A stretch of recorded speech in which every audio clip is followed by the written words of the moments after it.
3400 लोगों को लिटाया गया वहीं नहर के किनारे, के हाथ पांव बांध दिए गए और उनके गले को रेत कर उनकी हत्या कर दी। क्या वजह थी कि जब वो सिवान से सांसद थे तो एक वक्त उसे मिनी पाकिस्तान भी कहते थे? सिवान में एक सिंपल सा रूल था, एक तो वहां पे किसी भी पार्टी का ऑफिस नहीं खुल सकता था, किसी भी पार्टी का कोई झंडा अपने घर पे नहीं लगा सकता था। शहाबुद्दीन के फोटोज लगे होते थे दुकानों में। 96 के चुनाव के बाद एक मुखिया की हत्या कर दी गई क्योंकि उनके बूथ में शहाबुद्दीन को कम वोट मिले थे। बूथ के बूथ लूट लिए जाते थे। डेटा है 1990 से 2004 का जो चुनाव जितने भी हुए बिहार में, 650 लोग मारे गए। ये सारी बातें जब मृत्युंजय जी मैं सुन रहा हूँ तो मुझे जो पाब्लो एस्कोबार की वेब सीरीज थी नार्कोज, उसकी याद आ रही है। राज्य के डीजीपी होते थे, उनको लालू जी मुंशी जी कहते थे। मुंशी जो थानों में अपने क्लर्क नहीं होता है, और पब्लिकली कहते थे क्या मुंशी जी क्या हाल है। उनके जो प्रिंसिपल सेक्रेटरी थे लालू जी के, Mukund Prasad and this is again a fact, Mukund Prasad पीकदान उठाते थे उनके लिए पान थूकने के लिए। कहीं से भी अगर रात में कोई एक हल्की सी भी लाइट दिख गई तो फिर वो जिम्मेदारी होती थी उस व्यक्ति की, वो उठकर हल्ला करेगा, पूरे गांव को जगाएगा और फिर सब भागेंगे और अपने अपने घरों में जाएंगे। जिसके पास जो हथियार है वो लेके निकलेंगे, सब अपनी अपनी छतों पर आएंगे। बाकी महिलाएं बच्चे छिप जाएंगे, धान की कोठरी में छिप जाएंगे, छतों पर छिप जाएंगे और जितने भी मर्द हैं वो बंदूक लेके अपने अपने घर की छतों पर तैयार हो जाएंगे। राजपूतों की सनलाइट सेना थी, यादवों की लोरिक सेना थी, कुर्मियों की भूमि सेना थी, सबकी अपनी अपनी सेनाएं थी। उन्होंने भाषण दिया कि ये जो भूमिहार जाति के लोग हैं ये हमारी महिलाओं से अपने खेतों में मजदूरी करवाते हैं, तो जब तक हम इनकी महिलाओं से अपने खेतों में मजदूरी नहीं करवाएंगे तब तक हमें अपना हक नहीं मिलेगा। उनके जो समर्थक थे वो कहते थे कि अरे लालू का चेला जो है शहाबुद्दीन, उसको आज तक तो पुलिस हाथ ही नहीं लगा पाया। शहाबुद्दीन पुलिस ऑफिसर को थप्पड़ मार देता है और ये पुलिस वाला लोग लालू को छू लेगा। दूसरे स्टेट में जाकर वो जाति के नाम पर, भाषा के नाम पर जलील हो रहा है, तो क्या वहाँ के नेता की खुद की गैरत उसे ललकारती नहीं है कि आखिर अगर मैं इनके लिए कुछ नहीं करूँगा तो कौन करेगा?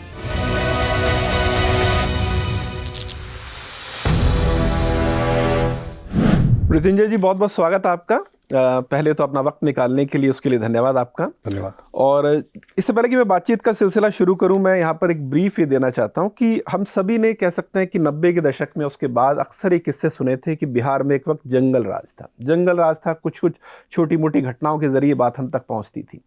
लेकिन पिछले साल एक ऐसी किताब आई जिसे मृत्युंजय जी ने लिखा, जिसके जरिए उस जंगल राज की हकीकत या यूं कहें कि उसकी बारीकियां लोगों तक पहुँच पाई।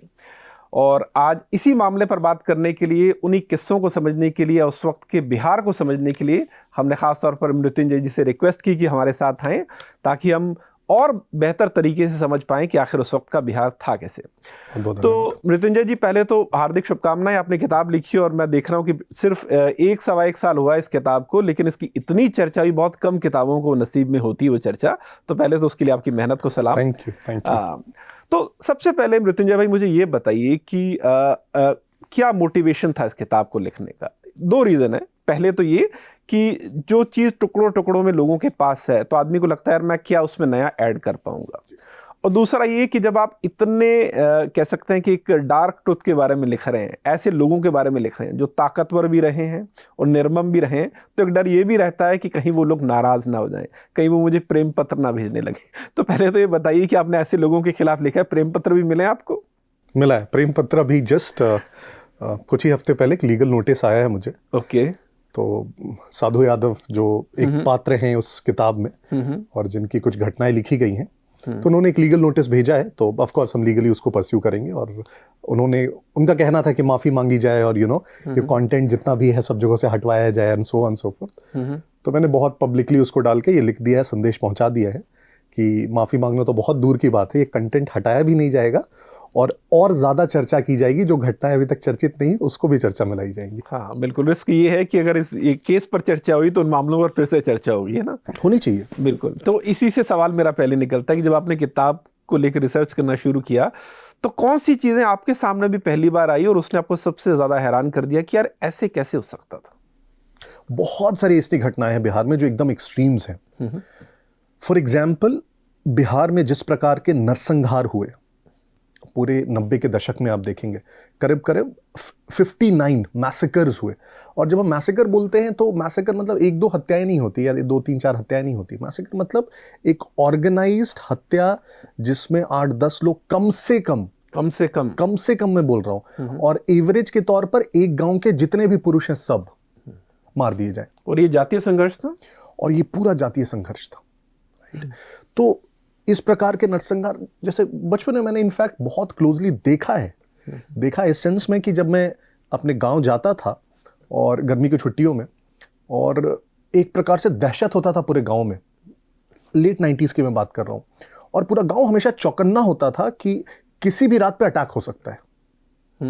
तो गांव की छतों पर लोग ड्यूटी बंदी होती थी कि हर घर से एक एक व्यक्ति गांव की छत पर सोएगा, और उसमें से कुछ लोग जागकर पहरा देंगे, और पहरा देकर ये देखते रहेंगे कि कहीं से भी कोई लाइट तो नहीं आ रही है, क्योंकि बिजली नहीं होती थी पूरे बिहार में, कहीं बिजली नहीं होती थी। गांव तो खैर छोड़ ही दीजिए आप। तो अगर कहीं से कोई लाइट आ रही है, इसकी मतलब कि गाड़ी आ रही है, और गाड़ी आ रही है इसका मतलब कि नक्सलाइट्स आ रहे हैं। तो कहीं से भी अगर रात में कोई एक हल्की सी भी लाइट दिख गई, तो फिर वो जिम्मेदारी होती थी उस व्यक्ति की, वो उठकर हल्ला करेगा, पूरे गांव को जगाएगा, और फिर सब भागेंगे और अपने अपने घरों में जाएंगे, जिसके पास जो हथियार है वो लेके निकलेंगे, सब अपनी अपनी छतों पर आएंगे, बाकी महिलाएं बच्चे छिप जाएंगे, वो धान की कोठरी में छिप जाएंगे, छतों पर छिप जाएंगे, और जितने भी मर्द हैं वो बंदूक लेके अपने अपने घर की छतों पर तैयार हो जाएंगे कि अब सामना करना है। तो ये मंजर मैंने देखा है। जो मेरा ननिहाल है, वहां पे उस गांव पे एक्चुअली अटैक हुआ, और एक बार नहीं 4 बार अटैक हुआ। एक गांव पे छोटा सा गांव है, 20 घर हैं उसमें, और अब तो ठीक है वहां सड़कें बन गई हैं।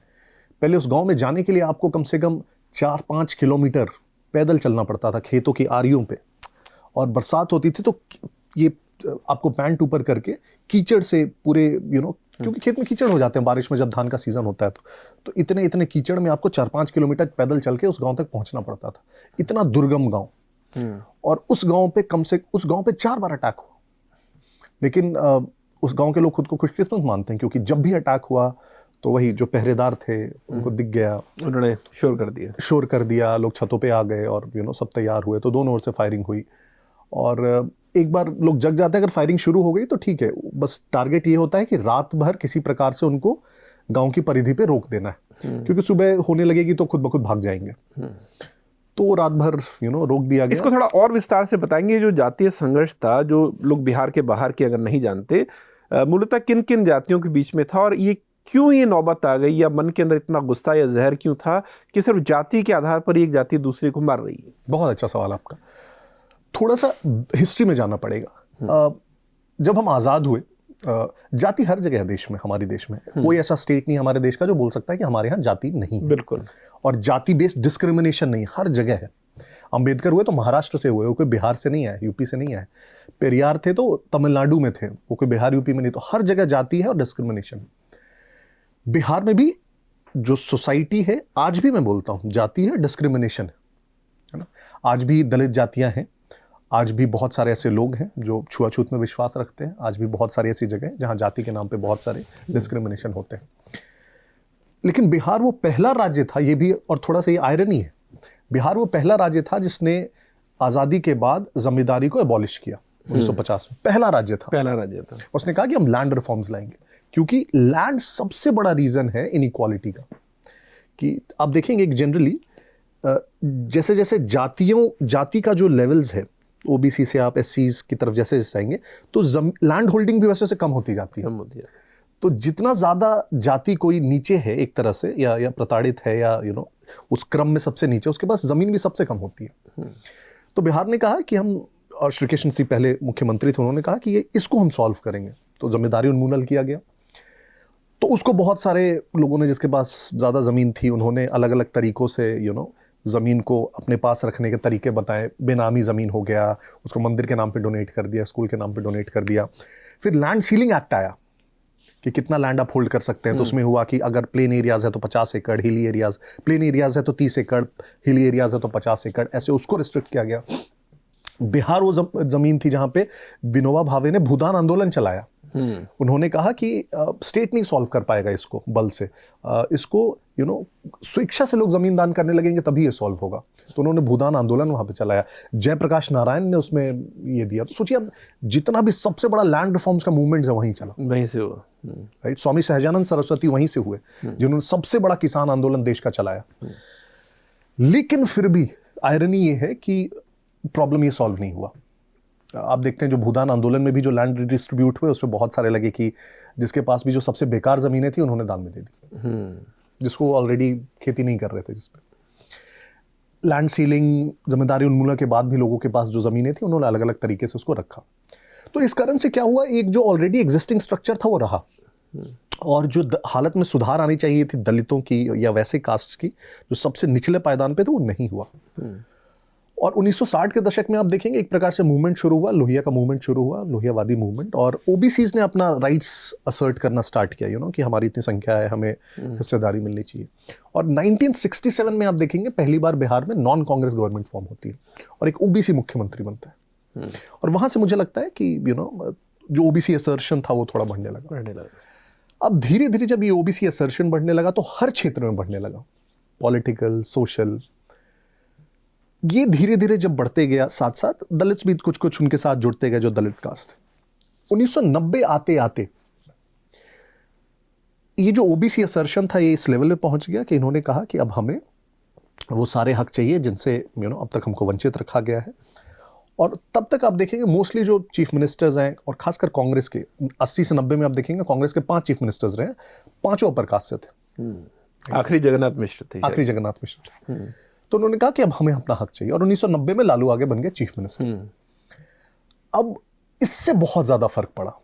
क्यों मैं बोलता हूं, क्योंकि जब कोई चीफ मिनिस्टर बनता है तो उसके अलग अलग अप्रोचेस होते हैं। जैसे आप देखेंगे कर्पूरी ठाकुर भी पहले चीफ मिनिस्टर बने थे, वो ईबीसी से आते थे, नाई कास्ट से आते थे, लेकिन उनका जो अप्रोच था वो थोड़ा कंसीलिएटरी था। उन्होंने 1977 में मुंगेरीलाल कमीशन रिपोर्ट को इंप्लीमेंट किया कि रिजर्वेशंस मिलने चाहिए ओबीसी कास्ट को। तब कितना ज्यादा रेजिस्टेंस रहा होगा आप सोचिए। बिल्कुल। लेकिन उन्होंने एक कंसीलिएटरी अप्रोच अपनाया, सबको बुलाया, समझाया क्यों कर रहे हैं, कैसे कर रहे हैं, इसकी भी थोड़ी सुन ली, इसकी भी थोड़ी सुन ली। इसलिए कभी समाज में वो दरार उत्पन्न नहीं हुआ। विरोध बहुत हुआ उस समय भी, लेकिन दरार उत्पन्न नहीं हुआ। 90 में क्या हुआ, जब लालू चीफ मिनिस्टर बने और उसके साथ एक दो घटनाएं और हुई। उसी समय मंडल कमीशन की रिपोर्ट लागू हुई, उसी समय राम मंदिर आंदोलन चल रहा था, और इसको उन्होंने बहुत एक तरह से पॉलिटिकली भुनाया। मंडल कमीशन रिपोर्ट तो पूरे देश में लागू हुई, कोई एक स्टेट में तो लागू नहीं हुई। बिल्कुल। लेकिन लालू ने इस तरह से दिखाया है कि जैसे ये बिहार में ही लागू हो रहा है और मैं ही लागू कर रहा हूं, राइट। और जिस प्रकार के भाषण दिए गए उससे वो जो खाई ऑलरेडी एग्जिस्ट करती थी, दरार एग्जिस्ट करती थी बैकवर्ड कास्ट और फॉरवर्ड कास्ट के बीच, वो खाई बन गई। और उन्होंने खुलेआम भाषणों में कहा, जैसे लालू के स्टेटमेंट्स है कि अब कुर्ते के ऊपर गंजी पहनने का समय आ गया है, जितने भी ऊंची जातियों के घर है उससे ऊंचा घर बनाओ, है ना। तो इस प्रकार के स्टेटमेंट्स, भूरा बाल साफ करो, इस प्रकार के स्टेटमेंट्स दिए गए कि वो जो दरार थी वो खाई में तब्दील हो गई। साथ ही साथ एक पैरेलल मूवमेंट जो चल रहा था वो था नक्सलाइट मूवमेंट, जो वेस्ट बंगाल से शुरू हुआ, नक्सलबाड़ी से 1967 में, धीरे धीरे 70 के दशक में बिहार में आया। और बिहार में जो दलितों के इश्यूज थे सबसे ज्यादा वो थे कि खेत में जो काम कर रहे हैं उनको मजदूरी नहीं मिल रही है ढंग से, उनकी महिलाओं पर अत्याचार हो रहे हैं, उनको स्कूल जाने का अधिकार, कुएं से पानी निकालने का अधिकार, ये सब नहीं है। तो वो जो नक्सलाइट फैक्शंस थे उनने उसके लिए आवाज उठाई और बहुत उनको सपोर्ट मिला। तो 90 आते आते ये भी स्ट्रांग हो गए जो नक्सलाइट मूवमेंट था। और नक्सलाइट में 2-3 फैक्शंस थे, आप देखेंगे, एक एमसीसी था, एक माले लिबरेशन था और एक पार्टी यूनिटी था। जनरली जो है नक्सलाइट मूवमेंट आप देखेंगे वो क्लास बेस्ड मूवमेंट है देश के सारे कोनों में। बिल्कुल। वो बंगाल में कोई जाति का नहीं मूवमेंट है, छत्तीसगढ़ में कोई जाति का नहीं मूवमेंट है, तेलंगाना में कोई जाति का मूवमेंट नहीं। वो बोलते हैं कि हैव्स वर्सेस हैव नॉट है। बिल्कुल। अमीर बनाम गरीब। लेकिन बिहार में ये नहीं रहा। बिहार में स्टार्ट तो वैसे ही हुआ कि हैव्स वर्सेस हैव नॉट्स है, मगर आप धीरे धीरे देखेंगे वो जाति में तब्दील हो गए। तो शुरुआत में आप देखेंगे कि एमसीसी की अगर बात करते हैं तो एमसीसी क्या था कि गरीबों की, मजदूरों के हक की बात करेंगे। लेकिन अब फाइनली देखेंगे तो उसका जो पूरा कॉन्स्टिट्यूशन था और उसकी जो पूरी लीडरशिप थी वो एक कास्ट से आने लगी, यादव्स की। ओके। जो पार्टी यूनिटी थी पूरी कुर्मियों से का दबदबा उस पर हो गया। जो लिबरेशन था उस पर दलित कास्ट का पूरा दबदबा हो गया। और एसेंशियली ये जो क्लास बेस्ड मूवमेंट होना चाहिए तो कास्ट बेस्ड मूवमेंट हो गया। और इसी का सबसे पहले भी नरसंहार हुए हैं बिहार में। आप देखेंगे 77 में बेलची में नरसंहार हुआ, कुर्मियों ने बगल के गांव में दलितों की हत्या कर दी थी। आप 86-87 में देखेंगे एक दलीलचक भगौरा में हुआ, औरंगाबाद में करीब 42 राजपूतों की हत्या कर दी गई थी। बिल्कुल। लेकिन 92 मुझे लगता है वो पॉइंट है जहां से जब वो शुरू हुआ सिलसिला, उसके बाद एक सीरीज ऑफ नरसंहार हुए, 59 नरसंहार, 59। वो एक या दो पे नहीं रुका। और 92 में वो जो 12 से शुरू हुआ, और फिर उसके रेजिस्टेंस में फिर अगड़ी जातियों ने अपनी अपनी सेनाएं बनाई। जितनी अगड़ी जातियां सबकी अपनी अपनी सेना। एक समय पे बिहार में 14 सेनाएं थी, कास्ट आर्मीज। उसमें भूमिहारों की पहले एक SLF करके आई, सवर्ण लिबरेशन फ्रंट, फिर एक ब्रह्मर्षि सेना आई, सब कुछ दिनों में खत्म हो गई। फिर फाइनली रणवीर सेना आई, जो बहुत दिनों तक चली और बहुत ज्यादा ही सशक्त हो गई। एक समय उसके पास, बिहार में रणवीर सेना का कहना था कि मेरे पास 17,000 आर्म्स है मेरे डिस्पोजल पे। और इसके लिए फंडिंग कौन कर रहा था? उस जाति के सारे लोग। लेकिन हथियार कहाँ से मिल रहे थे उनको? हथियार मिलना कौन सी भारी बात है इस देश में। और क्या पॉलिटिकल बैकिंग भी थी उनको? बिल्कुल थी। ये जितने भी आर्मीज या कास्ट आर्मीज या MCC, लिबरेशन पार्टी, यूनिटी आप देखेंगे, सबको अपनी अपनी जातियों की बैकिंग थी, उनके लीडर्स की बैकिंग थी। उनके पास फंड्स आते थे, उससे वो हथियार खरीदते थे, दूसरी जाति के लोगों को मारते थे। राजपूतों की सनलाइट सेना थी, यादवों की लोरिक सेना थी, कुर्मियों की भूमि सेना थी, सबकी अपनी अपनी सेनाएं थी। मतलब आप मृत्युंजय जी, आप बोल रहे हैं तो मैं हैरान इस बात पे हो रहा हूँ कि आज जब हम यूं ही कह देते हैं कि अरे ये तो धर्म के नाम पर बांट रहे हैं, ये जाति के नाम पर बांट रहे हैं, लेकिन आप जो बात कर रहे हैं तो ऐसा है कि इस तरह की राजनीति हुई जिसमें जो आपका वोट बैंक नहीं है, आपको लगा इसको तो एग्जिस्ट ही नहीं करना चाहिए, और आपने जातियों की सेनाएं बनाई और उसको मारने तक के लिए आप तैयार हुए। मतलब ये तो इससे बड़ा देशद्रोह और क्या हो सकता है? इनफैक्ट सिर्फ और सिर्फ सपोर्ट ही नहीं, इन बहुत सारे जो सेनाएं थी, इसमें प्रॉपर एक्टिव इन्वॉल्वमेंट था पॉलिटिशियंस का।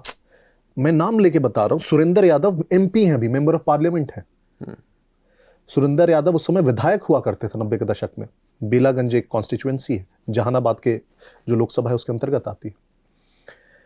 1992 में 12 में नरसंहार हुआ। 12 में नरसंहार हुआ, उसके पहले एक SLF करके ऑर्गेनाइजेशन थी, जो भूमिहारों की ऑर्गेनाइजेशन थी, सवर्ण लिबरेशन फ्रंट। ठीक है। उसके लीडर थे रामाधार सिंह।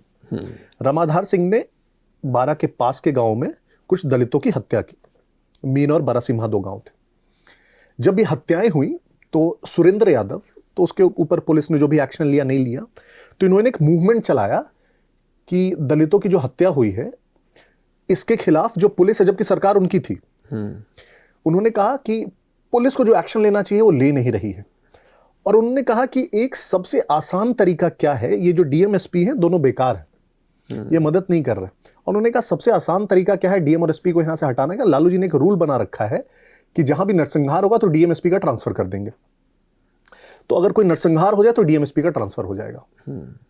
तो सबसे पहले उस पूरे क्षेत्र में घूम घूम कर उन्होंने भाषण दिए, और वो भाषण मैंने इनफैक्ट बुक में कोट किया। उन्होंने भाषण दिया कि ये जो भूमिहार जाति के लोग हैं, ये हमारी महिलाओं से अपने खेतों में मजदूरी करवाते हैं, तो जब तक हम इनकी महिलाओं से अपने खेतों में मजदूरी नहीं करवाएंगे तब तक हमें अपना हक नहीं मिलेगा। तो हमें अपना हक के लिए इनकी महिलाओं से अपनी खेतों में मजदूरी करवानी पड़ेगी। उन्होंने घूम घूम कर ऐसे ऐसे भाषण दिए, और उसकी रिकॉर्डिंग की उसमें कैसेट में, और उसके फिर कैसेट बंटवाए गए उस गांव में, आसपास के गांव में, ताकि वो एक प्रकार से वो विद्वेष पैदा हो। क्योंकि सोशल मीडिया तो था नहीं उस वक्त। था नहीं। और जिस दिन 12 का नरसंहार हुआ, फरवरी 1992 में, उसके पिछले दिन ये कहा गया कि ये जो रामाधार सिंह है ये आज रात को 12 में रुकेगा, आज वहीं ठहरने वाला है। ये मिस इन्फॉर्मेशन पूरे क्षेत्र में फैला दी गई, और MCC के जो पूरे कैडर थे उनको एक्टिवेट कर दिया कि आज रात को रामाधार सिंह 12 में है, तो उसको मारने के लिए उस गांव को आज घेरना है। और रात में उस गांव को घेरा गया। MCC के करीब 500 लोग ने उस गांव को घेरा। वो पुलिस की वर्दी में आए, उन्होंने दरवाजे खटखटाए और कहा कि हम तो सिर्फ रामाधार सिंह को ढूंढने के लिए आए हैं, दरवाजा खोल दो, किसी को कुछ नहीं होगा। बहुत सारे लोगों ने अपने दरवाजे खोल दिए। हर एक घर से जो भी पुरुष थे उनको एक एक करके बाहर निकाला गया, सबके हाथ बांध दिए गए, और सबको फिर एक जगह जमा करके गांव के पास, एक उधर गांव में नहर होती है, छोटी छोटी नहर होती है, ठीक है, नहर के पास ले जाया गया। करीब 40 लोग थे, 40 पुरुष। सबसे फिर कहा गया अपनी अपनी जाति बताओ। तो ज्यादातर भूमिहार गांव ही था, तो सब भूमिहार थे। उसमें 2-3 दलित थे, उन्होंने कहा कि हम इन कास्ट से आते हैं, उनको जाने दिया गया। 2-3 लोगों ने कह दिया कि हम ब्राह्मण हैं, तो उनको भी छोड़ दिया गया। और इन 3400 लोगों को लिटाया गया वहीं नहर के किनारे, उनके हाथ पांव बांध दिए गए और उनके गले को रेत कर उनकी हत्या कर दी गई। और रामाधार सिंह उस गांव में नहीं था। अच्छा, ये सिर्फ एक झूठ फैलाया गया, क्योंकि उसको उस गांव में नरसंहार करवाना था, वो सिर्फ झूठ फैलाया गया। तो मृत्युंजय जी, आप जब ये सारी बातें बता रहे हैं तो एक एनालॉजी मेरे दिमाग में आ रही है, बताइए कितनी ठीक है कि कश्मीर में 90 के दशक में जो हुआ उसकी तो इतनी चर्चा है, वहाँ पर भी क्या वो लोगों को धर्म के नाम पर मारा गया और फिर वहाँ से लोगों में दहशत हुई, वहाँ से भागे। यहाँ भी तो ये चीज़ हो रही है कि यहाँ जाति के नाम पर मारा जा रहा है और इसी दहशत में बिहार से पलायन भी हुआ। तो क्या वजह है कि हम कश्मीर में हिंदुओं के पलायन की बात तो करते हैं उस दहशतगर्दी के चलते, लेकिन इसी जातीय हिंसा की वजह से जो पलायन हुआ या इतने बड़े बड़े कांड भी हुए, अगर कश्मीर में चीटे सिंहपुरा में सिखों को मारा गया तो उसकी आज भी हम चर्चा करते हैं, लेकिन अगर बिहार में इतने नरसंहार हुए और आपने कहा 34 लोग मारे गए, तो मुझे नहीं लगता कि इन हत्याकांडों की, नरसंहारों की इतनी बात होती है। क्या आप सहमत है इस चीज से कि दोनों में बुनियादी तौर पे कोई फर्क नहीं है, लेकिन फिर भी चर्चा क्यों नहीं हुई? मैं बहुत सहमत हूँ और ये भी मानता हूँ, इनफैक्ट मैं कश्मीर के दर्द को कोई कम नहीं करना चाहता। हाँ। मैं मानता हूँ कश्मीर में तो जिसने किया, कहते हैं कम से कम वहां के लोग भी इन्वॉल्व थे, लेकिन बाहर से ज्यादा वो मिलिटेंट्स या क्रॉस द बॉर्डर लोग आए और उन्होंने भी एक तरह से रोल अपनाया। तो कम से कम मन में एक शांति है कि अरे यार वो तो पाकिस्तानी थे या बाहर वाले लोग थे जिनके द्वारा एक प्रकार से प्रायोजित था ये। बिल्कुल। यहाँ पे तो अपने घर के ही लोग थे, यहाँ तो कोई बाहर से भी नहीं आया था, यहाँ तो बगल गांव के लोग थे। और दूसरा, वहां पे जो हुआ उसकी जितनी चर्चा हुई और होनी चाहिए, मुझे लगता है कश्मीर में और चर्चा होनी चाहिए। उस वहां के भी लोगों का दर्द, कश्मीरी पंडितों का दर्द अभी तक मुझे लगता है इधर कुछ वर्षों में ज्यादा बयान किया गया है और मुझे खुशी है कि वो बयान हो रही और होना चाहिए। लेकिन उसके कंपैरिजन में आप देखेंगे तो बिहार के इस दर्द को तो कोई जानता ही नहीं है। इनफैक्ट बुक लिखने का मेरा पहला रीजन ये था कि जैसे आप बोल रहे, किसी को पता नहीं है कि इस प्रकार के नरसंहार बिहार में हुए। बिल्कुल। एक बार में 60-60 लोग मारे गए, पूरे का पूरे गांव साफ हो जाते थे, जितने होते थे उस गांव के, और बाकी लोग गांव के भाग जाते थे फिर उस गांव से। उनको लगता था कि अगली बारी हमारी है। तो ये तो जिस हम 90 के दौर की बात कर रहे हैं, जो जातिगत हिंसा आपने कहा कि उससे किस तरह से योजनाबद्ध तरीके से वो द्वेष को जो पहले ही था उसे और बढ़ाया गया और बाद में इस तरह से उसने हिंसक रूप लिया। अब उसके और भी, उस जंगल राज के और भी कई पहलू थे, जिसमें अपहरण थे, जिसमें कह सकते हैं कि पूरा नकल वाला पूरा एक माफिया था, जिसमें शाहबुद्दीन जैसे डॉन भी खड़े हुए। शाहबुद्दीन से अगर मैं स्टार्ट करूं, जो व्यक्ति सांसद था, मैं आज भी सोचकर हैरान हो जाता हूं, बाद में उसके घर से जब छापा पड़ता है तो वहाँ पर पाकिस्तान में बने हथियार पाए जाते हैं। मतलब ये मैं इमेजिन नहीं कर सकता। और शायद आप ही के, मैंने एक इंटरव्यू में सुना था कि एक वक्त ऐसा भी था जब उस सेंटर में शायद स्टेट होम मिनिस्टर बनने की कगार पर भी थे। तो ये सब कैसे हुआ कि वो इतने मजबूत कैसे हो गए, और क्या वजह थी कि जब वो सिवान से सांसद थे तो एक वक्त उसे मिनी पाकिस्तान भी कहते थे?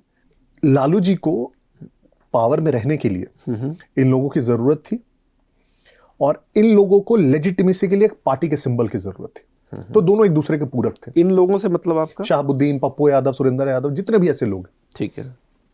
तो लालू जी को पता था कि अगर मुझे जीतना है इलेक्शंस, तो ये वो लोग हैं जो अपने अपने क्षेत्र में जीत सकते हैं। अब ये कैसे जीतते हैं वो मैं नहीं देखूंगा, मैं आंखें मूंद लूंगा। और फिर इन क्षेत्रों का जिम्मा एक तरह से मैंने इनको दे दिया कि मैं तुम्हारे क्षेत्र में इंटरवीन नहीं करूंगा, तुमको जो करना है कर लो अपना, लेकिन तुम्हारे यहां से अगर 10 सीटें हैं विधानसभा की, तो 10 में से 10 मुझे दे दो। तो जिसने ज्यादा सीटें दी थी, बाकी चीजें उससे मुझे प्रॉब्लम नहीं है। तो इस प्रकार से आप देखेंगे कि बिहार को एक प्रकार से बांट दिया गया छोटे छोटे फीफडम्स में, और उन क्षेत्रों में एक्चुअली वहां के डीएम, एसपी या कोई भी किसी भी प्रकार का डिसीजंस नहीं लेते थे इन लोगों से पूछे बिना। डीएम भी नहीं लेते थे? बिल्कुल नहीं। कंसल्ट भी मैं वर्ड यूज नहीं कर रहा हूं, मैं बोल रहा हूं पूछे बिना। And there are several instances of this. Instances है। शहाबुद्दीन अगर सीवान के क्षेत्र से जीते हैं तो इसलिए नहीं जीते हैं कि वहां पे सबसे ज्यादा पॉपुलर थे, वो इसलिए जीते हैं क्योंकि सबसे ज्यादा दहशत थी वहां पे। आज भले यहां बिहार में ये पूरा एक प्रकार से नैरेटिव देख रहे होंगे कि एसआईआर है तो वोट का हक छीना जा रहा है और चुनाव प्रक्रिया से को बाधित किया जा रहा है। 90 के दशक में चुनाव होते थे, कोई भी अगर सीरियस जर्नलिस्ट या कोई भी अगर सीरियस पॉलिटिकल कमेंटेटर बता दे कि 90 के दशक में किस प्रकार के चुनाव होते थे बिहार में, देखा है हमने आंखों से अपने, बूथ के बूथ लूट लिए जाते थे। डेटा है 1990 से 2004 का जो चुनाव जितने भी हुए बिहार में, 650 लोग मारे गए सिर्फ चुनाव में। इधर उधर नहीं बोल रहा हूं। आज जब चुनाव होते हैं आप सुनते कोई मारा गया चुनाव में? बिल्कुल। एक भी आदमी मरता है क्या चुनाव के दिन? कितनी बड़ी चीज हो जाएगी चुनाव मर गया, तो मजाक लगता है। 2015 के बाद बिहार में किसी भी चुनाव में कोई नहीं मरा, आज तक एक आदमी नहीं मरा। उस 15 साल में 650 लोग कैसे मर गए? जितने भी चुनाव होते थे, सिवान की अगर आप बात करेंगे तो सिवान में एक सिंपल सा रूल था, एक तो वहां पे किसी भी पार्टी का ऑफिस नहीं खुल सकता था। अरे दीज आर कोटेड फैक्ट्स। किसी पार्टी का कभी ऑफिस नहीं हो सकता था सिवान में, सिंपल रूल। किसी भी पार्टी का कोई झंडा अपने घर पे नहीं लगा सकता था। शहाबुद्दीन के फोटोज लगे होते थे दुकानों में, ये दिखाने के लिए कि आप एलिजेंस है आपका। उसके फोटोज लगाते थे लोग अपनी अपनी दुकानों में। इस प्रकार का दहशत था वहां पे। आप जब ये फोटो वाली बात बोल रहे हैं तो मुझे नॉर्थ कोरिया और सीरिया की याद आ गई। वहां पर भी किम जोंग के प्रति अपनी श्रद्धा दिखाने के लिए लोगों को अपने दफ्तरों और घरों में फोटो लगानी कोई पड़ती। अंतर नहीं है, कोई अंतर नहीं है उस दौर के सिवान में और कहीं में। और वहां पे जिस भी बूथ में अगर शहाबुद्दीन को चुनाव हुए और कम वोट मिल गया, तो उस बूथ में जिस व्यक्ति ने भी कम वोट लाने में इनको रोल अदा किया उसकी खैर। 96 के चुनाव के बाद एक मुखिया की हत्या कर दी गई क्योंकि उनके बूथ में शहाबुद्दीन को कम वोट मिले थे।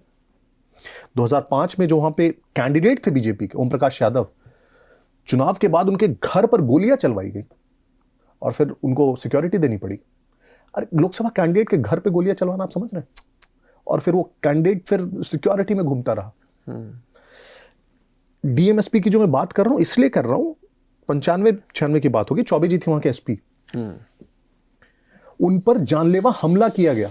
एसपी के ऊपर जानलेवा हमला किया गया और वो व्यक्ति किसी प्रकार से बच के निकल गया। जो इंसिडेंट है जिसके बाद उनके घर पे रेड हुई, वो इंसिडेंट क्यों है? उन्होंने एसआई को सबके सामने थप्पड़ मार दिया, और इसलिए क्योंकि वो एक व्यक्ति को गिरफ्तार करने आया था जो एक हत्या का आरोपी था और उनके घर में छुपा हुआ था, और उनको थप्पड़ मार दिया पूरी पुलिस के सामने। लेकिन फिर पुलिस ने रिटेलिएट किया और उनके घर पर जो भी है उनके घर पर रेड किया, और फिर रेड में फिर दोनों तरफ से गोलीबारी हुई, 2 पुलिस वाले मारे गए, पुलिस के सारे जीप जला दिए गए, दोनों तरफ से फायरिंग हुई, पूरी एक तरह से वॉर हुआ वो। फिर वो लोग फरार हो गए, फिर उनके घर पर रेड पड़ा और फिर उसमें जाके निकले आपके जो नाइट विजन गॉगल्स निकले, लेजर गाइडेड गन्स निकले, जो आप मूवीज में देखते हैं जैसे यूएस सील वाले ना जो यूज करते हैं, लेजर गाइडेड गन्स है, नाइट विजन गॉगल्स है, और उस पे पाकिस्तान ऑर्डिनेंस फैक्ट्री के मार्क थे, बताइए। और ये रिपोर्ट है ऑफिशियल, डीपी ओझा उस समय डीजीपी होते थे बिहार के, और राबड़ी देवी चीफ मिनिस्टर थी, उन्होंने ऑफिशियल रिपोर्ट भेजी कि there are ISI links of this man, जो इनके घर से ऑर्डिनेंस निकले हैं उस पे मार्क है। तो इसको तो कोई झुटला भी नहीं सकता है, और सुप्रीम कोर्ट का स्टेटमेंट है ये। बिल्कुल, सुप्रीम कोर्ट ने स्टेटमेंट दिया उनको, he was present in the court and the supreme court said कि आप किस हक से अपने घर में ऐसी चीजें रख सकते हैं जो रखना, सिविलियंस छोड़ दीजिए, पुलिस भी अलाउड नहीं है इंडिया में नाइट विजन गॉगल्स और लेजर गाइडेड गन्स रखने के लिए, सिर्फ आर्मी रख सकती है, तो आपके घर में कैसे? और उन्होंने 2 भाइयों की हत्या भी करवा दी थी, तेजाब सतीश और गिरीश अगरमैन, वो क्या किस्सा था? बहुत ज्यादा हाईलाइट हुआ। चंदा बाबू वहां पे एक सिवान के व्यक्ति थे और उनके बेटे वहां पे एक दुकान चलाते थे वहीं की मार्केट में, और क्या जनरली शहाबुद्दीन का लेवी वसूल होता था पूरे मार्केट से और हर किसी से। तो उनके दुकान पर जब वो अपना हफ्ता वसूल करने आए तो कुछ विवाद हुआ, ठीक है, और विवाद में क्या हुआ, इन लोगों को डराने के लिए उस भाई ने बगल की दुकान से तेजाब लेके आया और डराने के लिए इन लोगों को तेजाब दिखाया। तो ये लोग 2-4 लोग थे, ये लोग चले गए वापस, जो शहाबुद्दीन के लोग थे। फिर वो पूरे गुट के साथ वापस आते हैं और 3 भाई है, तीनों भाई को ये उठाते हैं, तीनों भाई को खेतों में ले जाते हैं, उनके हाथ पांव बांधते हैं, 2 भाइयों को तेजाब से नहला देते हैं, तीसरा भाई वहां से भाग जाता है और वो चश्मदीद गवाह होता है इस पूरी घटना का, उसकी बहुत खोज खबर होती है, वो फरार रहता है। फिर जब केस फाइल होता है और ये केस बहुत दिनों तक चलता रहता है, और जब ये केस की फाइनल हियरिंग होती है और वो जो तीसरा भाई है उसे गवाही देनी होती है, 2015-16 के आसपास की ये बात है, इनफैक्ट बहुत बाद की, मतलब जंगल राज से भी बाद की बता रहा हूँ मैं, 15-16 या उसके कुछ ईयर में गड़बड़ हो सकता है। और गवाही के एक हफ्ते पहले इस भाई की, तीसरे भाई की हत्या कर दी जाती है। उफ। और जिस कुछ दिनों पहले उसकी शादी हुई होती है, तो चंदा बाबू का तीसरा बेटा भी मर जाता है। आपकी बातें सुन रहा हूं तो लग रहा है कि आजकल जो हम वेब सीरीज देखते हैं बिहार के अपराध पर जो फिल्में बनी हैं उनमें कुछ भी बढ़ा चढ़ा कर नहीं बताया गया। नहीं। हैं? मैं बहुत रिस्पॉन्सिबिलिटी के साथ कहता हूं कि जो भी वहां पे रहा नहीं है या जिसने इन चीजों को देखा नहीं है, वो उसकी ग्रेविटी को कभी महसूस या इमेजिन भी नहीं कर सकता है। फियर को आप इमेजिन नहीं कर सकते हैं कभी भी, फियर को आप कभी भी सिर्फ महसूस कर सकते हैं वहां रह के। बिल्कुल। जिसने डर देखा है, जब तक वो वहां पे रहा नहीं होगा ना, it can only be felt at that moment at that place. बाद में कोई उसको एक्सप्लेन नहीं कर सकता है। और मृत्युंजय जी, आपकी बातें सुनकर लग रहा है कि ये जो पूरा दौर था ये तो शायद गुलामी के दौर से भी ज्यादा बुरा था, क्योंकि गुलामी के दौर में कुछ चीजें तो अंग्रेज रैशनल कर रहे थे, लेकिन यहाँ पर अगर आपको आपकी जाति के आधार पर मार दिया जा रहा है, आप अपनी बात रख नहीं पा रहे हो, आपको हफ्ता देना पड़ रहा है, आप शाम के बाद घर से बाहर नहीं निकल पा रहे हैं। आप ही की रिपोर्ट में लिखा था बुक में भी कि 30,000 अपहरण हुए। बिल्कुल, 32,000 अपहरण हुए, लगभग एक जगहों से 2-2 अपहरण एक दिन में हो रहे हैं। मतलब ये तो किसी भी आदमी के लिए नर्क से भी ज्यादा बुरी जगह है। बिल्कुल। जो पश्चिमी चंपारण है, जहां से कहते हैं कि ये अपहरण उद्योग की शुरुआत हुई, डेटा है। बीच में आप देखेंगे वहां का जो डिस्ट्रिक्ट हेडक्वार्टर्स है बेतिया, प्रत्येक दिन 2 अपहरण होते थे, दिन के दो। सोच लीजिए। और पुलिस क्या कर रही थी? नॉन एग्जिस्टेंट थी। पुलिस कुछ नहीं होती थी। देखिए, पुलिस वही करती है जो स्टेट उसको करने के लिए कहता है। पुलिस कठपुतली होती है स्टेट की। वो एक ऑर्गेनाइजेशन है जिसको जैसे डायरेक्ट किया जाएगा वो कहेगी। पुलिस को अगर कहा जाएगा एनकाउंटर कर दो तो एनकाउंटर कर देगी। पुलिस को अगर कहा जाएगा छोड़ दो इसको तो पुलिस छोड़ देगी।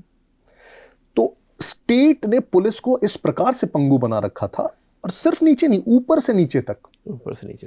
जो पूरे राज्य के डीजीपी होते थे उनको लालू जी मुंशी जी कहते थे। मुंशी जो थानों में अपने क्लर्क नहीं होता है, और पब्लिकली कहते थे क्या मुंशी जी क्या हाल है। और ये ह्यूमिलेट करने के लिए बोला जा रहा है कि तुम अपने आप में अधिकारी समझते होगे, लेकिन मेरी नजर में तुम्हारी औकात मुंशी की है। और जब स्टेट का डीजीपी, आप उसके पूरे महकमे के सामने उसको मुंशी जी बोलते हो, तो उस डीजीपी की क्या औकात रहेगी।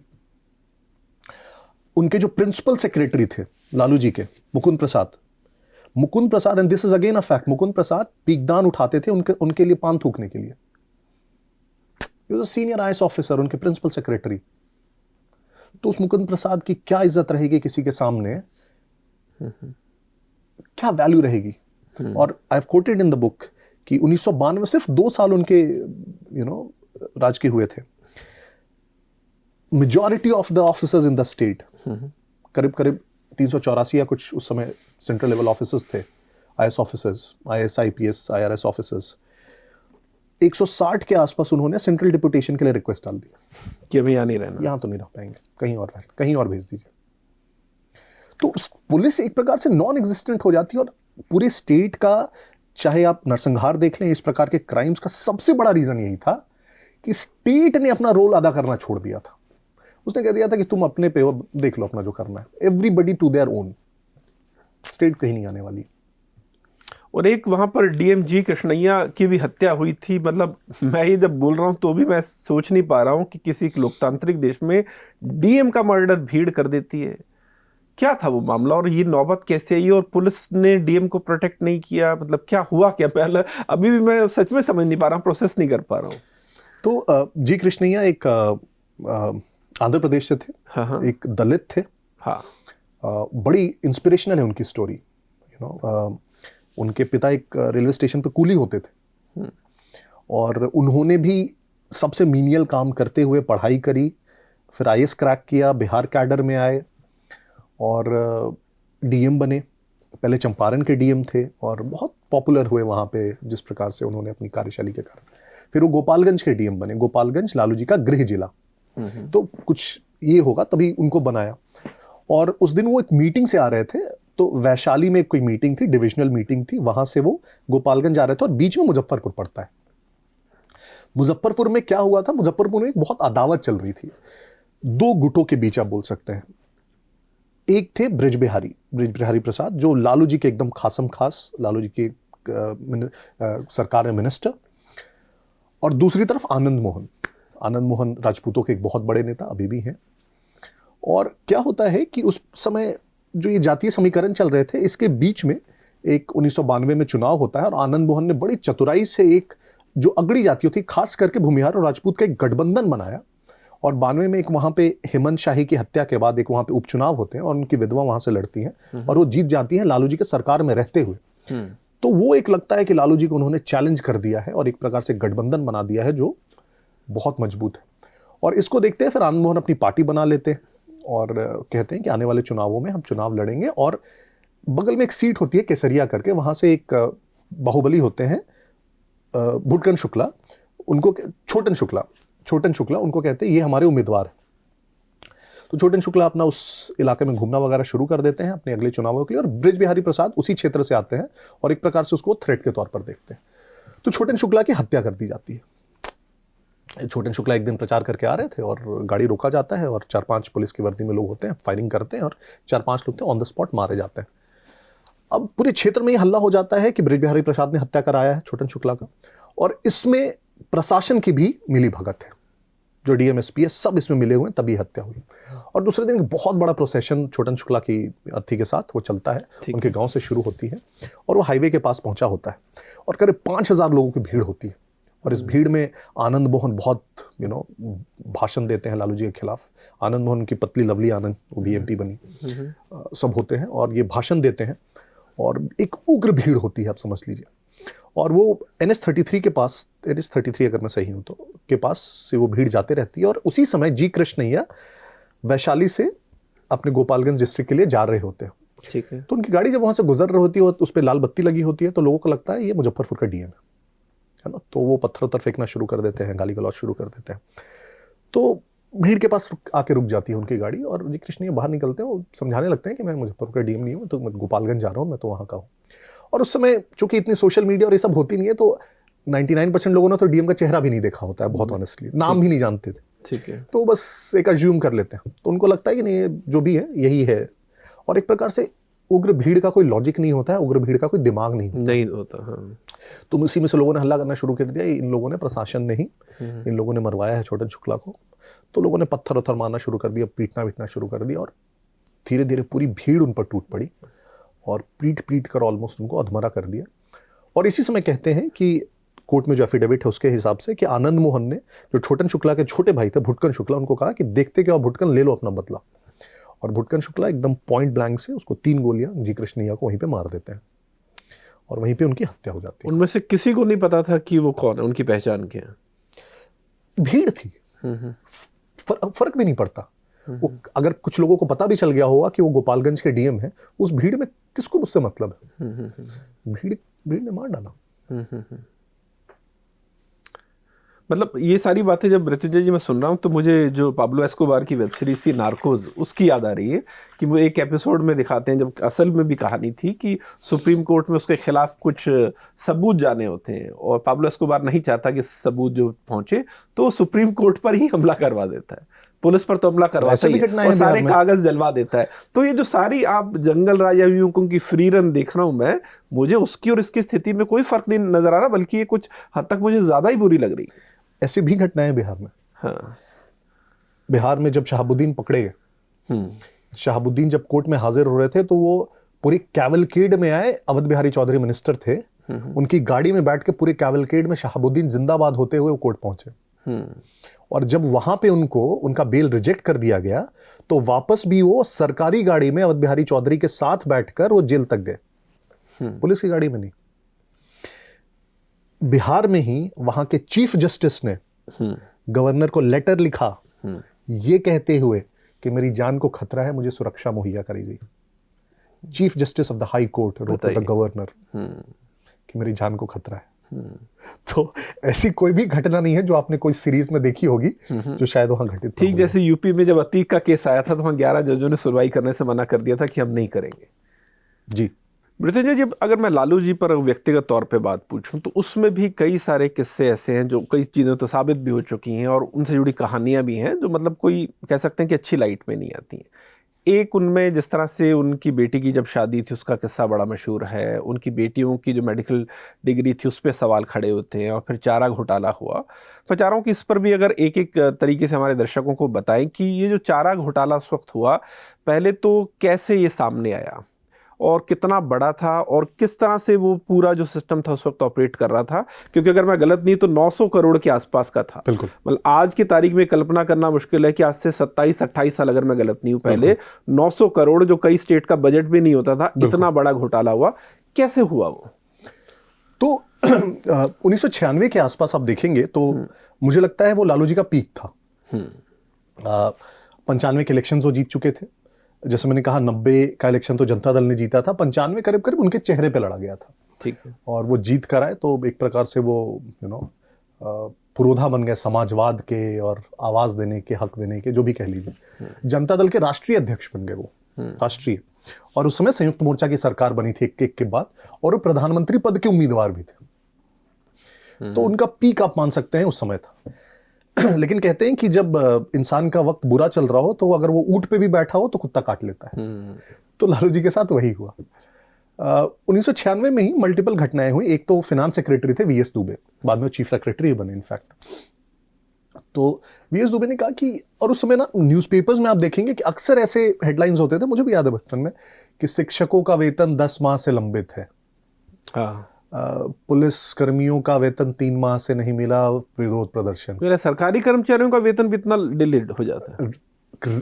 शायद ही कोई ऐसा सरकारी कर्मचारी वर्ग हो जिसको लगातार महीने दर महीने समय पे वेतन मिलता हो। मैं रिस्पॉन्सिबिलिटी के साथ कह रहा हूं, कोई भी एक कर्मचारी वर्ग कह दे कि हर महीने हमें लगातार 5 साल पूरा वेतन मिला, नहीं मिलता था। कभी इसकी लंबित है, कभी उसकी लंबित है। तो वीएस दुबे ने कहा कि यार बड़ा मुझे आश्चर्य हो, इंटरव्यू में कहा कि एक तो हम बिहार में कोई डेवलपमेंट का काम नहीं कर रहे हैं, कोई इंफ्रास्ट्रक्चरल प्रोजेक्ट नहीं कर रहे हैं, कोई रोड सड़क पुलिया ये सब तो बन नहीं रही है यहाँ पे। तो जो भी पैसे आते हैं सेंट्रल असिस्टेंस के भी आते हैं, वो तो जाता कहाँ है फिर? हम अगर सैलरीज भी नहीं दे पा रहे हैं, which is a revenue expenditure, जो तो मतलब खर्च होना ही होना ही है, बिल्कुल। तो वो भी नहीं दे पा रहे तो फिर पैसा जा कहाँ रहा है? तो उन्होंने कहा कि उन्होंने सारे डिपार्टमेंट्स के जो एक्सपेंसेस थे वो मंगाए, और उनको थोड़ी सी एनॉमली दिखी जो एनिमल हस्बेंड्री डिपार्टमेंट है, पशुपालन विभाग, उसमें ठीक है कि उसके एक्सपेंसेस जो हैं वो बजट से भी ज्यादा एक्सपेंसेस है। और बिहार में बजट से ज्यादा एक्सपेंस हो रहा है, मतलब बहुत काम हो रहा है उस विभाग में। लेकिन और वो भी पशुपालन विभाग में, पशुपालन में। तो उन्होंने एक वन लाइनर फैक्स भेजा जितने भी कलेक्टर्स थे सारे डिस्ट्रिक्ट्स के, कि आप अपने अपने यहाँ जो भी आपके पशुपालन का खर्च है वो थोड़ा चेक करके हमको वापस रिपोर्ट बैक कीजिए। और चाईबासा में उस समय कलेक्टर थे अमित खरे साहब। अमित खरे साहब अभी पीएमओ की टीम में। तो चाईबासा में उन्होंने रेड किया वहाँ के पशुपालन एनिमल हस्बेंड्री डिपार्टमेंट पे, और उनको जो रिपोर्ट दिखी वो उसमें ये देखा कि जो बजट है उससे 3 गुना खर्च हुआ है। और ना सिर्फ 3 गुना खर्च हुआ है, बल्कि जितने भी रिसीट्स और वाउचर्स है प्राइमा फेसी सभी फेक है। राइट। तो उन्होंने इस बात को रिपोर्ट किया वापस। फिर दुमका की ट्रेजरी में भी यही हाल दिखा, गोड्डा की ट्रेजरी में यही हाल दिखा। तो एक पैटर्न दिखने लगा कि जो विड्रॉवल्स है वो बजट से बहुत ज्यादा है, और फर्जी वाउचर्स और बिल्स पे विड्रॉवल है। जब इसकी तह में लोग जाने लगे तो धीरे धीरे जब इस पे चर्चा होने लगी तो लालू जी ने कहा कि हाँ ये लग रहा है कोई घोटाला है, तो इस पे हम कमेटी बनाएंगे इसकी जांच के लिए। तो उन्होंने 2 एक सदस्यीय कमेटी बना दी। विपक्ष इस पे हल्ला करने लगा तो उन्होंने कहा कमेटी बना देते हैं, निष्पक्ष जांच होगी, सब होगा। कुछ दिनों बाद जो कमेटी का सदस्य था उसी का नाम आने लगा चारा घोटाले। हो सकता है उसे इसीलिए बनाया। तो फिर और ज्यादा विपक्ष ने हल्ला किया कि यार ये क्या मजाक चल रहा है। और उस समय हल्ला हुआ, फिर हाई कोर्ट पे ये मैटर गया कि इसकी जो जांच है निष्पक्षता से नहीं कर सकते ये लोग, क्योंकि तो खुद ही इसमें संलिप्त दिख रहे हैं। तो उसको फिर सीबीआई को ट्रांसफर कर दिया गया कि सीबीआई को ये जांच के लिए दिया जाए विषय। सीबीआई को ट्रांसफर, अब इसमें भी कहते हैं कि पॉलिटिक्स थी। पॉलिटिक्स ये थी कि उस समय पीएम थे देवेगौड़ा, और देवेगौड़ा और लालू की पंती नहीं थी आपस में। तो कहा जाता है कि देवेगौड़ा ने जानबूझकर इसको सीबीआई को दिया ताकि लालू जी को मुट्ठी में रखा जा सके। और लालू जी इनफैक्ट अपनी आत्मकथा में उन्होंने लिखा है कि किस प्रकार से वो देवगौड़ा के पास गए थे और दोनों में बहुत ज़्यादा कहा सुनी, दोनों रोने लगे, देवगौड़ा बेहोश हो गए। लालू उनको कहते हैं कि आपको प्रधानमंत्री बनाना मेरे जीवन की सबसे बड़ी गलती थी। देवगौड़ा ने भी भला बुरा कहा, इनकी आत्मकथा में लिखी हुई है। तो कहा जाता है कि देवगौड़ा ने बेसिकली उनके पीछे सीबीआई को छोड़ दिया। सीबीआई की जांच जब होने लगी तो अब ये बड़ा हो चुका था, अब इसको कंटेन करना मुश्किल था। बीच में लेकिन संयुक्त मोर्चा की सरकार गिर जाती है और प्रधानमंत्री बन जाते हैं आई.के. गुजराल। आई.के. गुजराल लालू के लिए बहुत फेवरेबल इसलिए होते हैं क्योंकि 92 में इन्होंने आई.के. गुजराल को पटना से चुनाव लड़वाया था। ओके। और वो फिर आई.के. गुजराल को ऑफर देते हैं कि जहां से भी आपको चुनाव लड़ना है, और फिर राज्यसभा भी भिजवाया था लालू जी ने उनको बिहार से ही, और फिर उनको ऑफर देते हैं कि जहां से भी आपको बिहार में चुनाव लड़ना है आप सीट चुन लीजिए, हम आपको लड़वाएंगे। तो आई.के. गुजराल का एक प्रकार से कर्ज था उनके ऊपर। तो जोगिंदर सिंह जो सीबीआई के उसमें डायरेक्टर होते हैं, वो इनफैक्ट वो लिखते हैं अपनी आत्मकथा में, उन्होंने कहा उनको आई.के. गुजराल का इनफैक्ट फोन आया और आई.के. गुजराल ने उनको कहा कि इस मैटर पे थोड़ा स्लो जाइए। और जोगिंदर सिंह कहते हैं कि हाई कोर्ट मॉनिटर्ड ये पूरा इन्वेस्टिगेशन है, तो इसमें आपको इन्वॉल्व होने का कुछ है ही नहीं। हाई कोर्ट मॉनिटर कर रहा है और हम जांच कर रहे हैं, तो इसमें सरकार का तो कोई लेना देना है ही नहीं। तो कहते हैं कि मैं तुम्हारा पीएम हूं। तो जोगिंदर सिंह अपने भाषा में उन्होंने कहा होगा, लेकिन उन्होंने कहा कि आप पीएम हैं, लेकिन इसी कारण से आपको इसमें घुसना ही नहीं चाहिए। बिल्कुल, है ना। फिर वो जोगिंदर सिंह कहते हैं कि उनको होम मिनिस्टर का भी फोन आया, उनको समझाया गया कि अपने ऊपर क्यों ले रहे हो, क्यों ये सब कर रहे हो। बट तब तक वो घोटाला इतना चर्चित हो चुका था और इतना बड़ा हो चुका था कि मुझे लगता है कि वो कंटेन करना किसी के बस की बात नहीं थी। उसकी चर्चाएं होने लगी थी, बहुत सारे उसकी फनी कहानी आने लगी थी कि किस प्रकार से एक पशु को ढोने के लिए, एक गाय को ढोने के लिए जिस गाड़ी का नंबर दिया गया, वो गाड़ी एक्चुअली में एक स्कूटर निकली। तो ऐसी बहुत सारी कहानियां सामने आने लगी थी। तो धीरे धीरे जब सीबीआई ने अपनी रिपोर्ट दाखिल की और सीबीआई ने फिर एस्टिमेट करके कहा कि 900 करोड़ रुपए घोटाला है। आपने सही कहा, बहुत सारे इंडिया के स्टेट्स हैं इसकी बजट नहीं थी उसमें 900 करोड़ रुपए।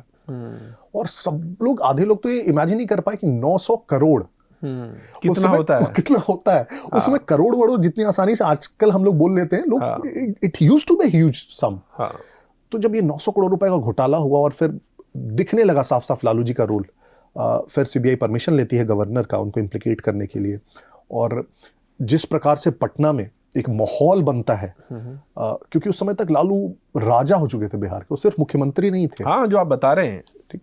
और किसी को ये कभी किसी ने सपने में भी नहीं सोचा था कि लालू गिरफ्तार हो सकते हैं और जेल जा सकते हैं। मतलब ये सब अकल्पनीय है। बिल्कुल। भले ये हम इतिहास में थोड़ा सा सोच सकते हैं कि क्या लोकतंत्र है, कोई भी जेल जा सकता है, उस समय ये सब नहीं चलता था। बिल्कुल। तो और मेरे बुक में वो लाइंस कोट किए हैं कि उनके जो समर्थक थे वो कहते थे कि अरे लालू का चेला जो है शहाबुद्दीन, उसको आज तक तो पुलिस हाथ ही नहीं लगा पाया। शहाबुद्दीन पुलिस ऑफिसर को थप्पड़ मार देता है और ये पुलिस वाला लोग लालू को छू लेगा, विच इज लॉजिकल।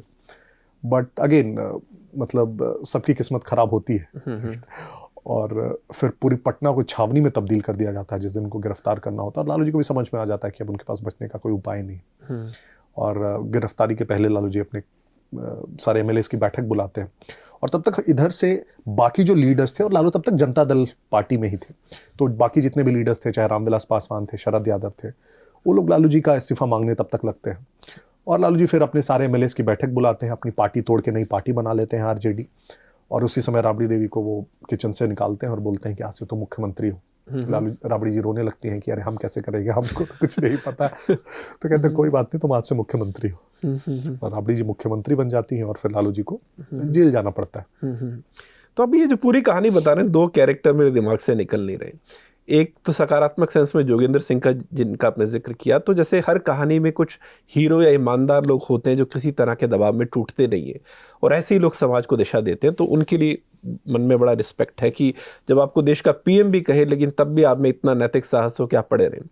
और दूसरा, बड़े दुख के साथ ये भी सोचना पड़ रहा है कि अगर आई.के. गुजराल उस वक्त देश के पीएम थे और एक पीएम को पता है कि इतना बड़ा घोटाला हुआ है, लेकिन वो अपना राजनीतिक एहसान चुकाने के लिए इतने बड़े घोटाले में एक शख्स को, जांच अधिकारी को कह रहा है, सीबीआई डायरेक्टर को कह रहा है कि इसको जांच को हल्के में करो।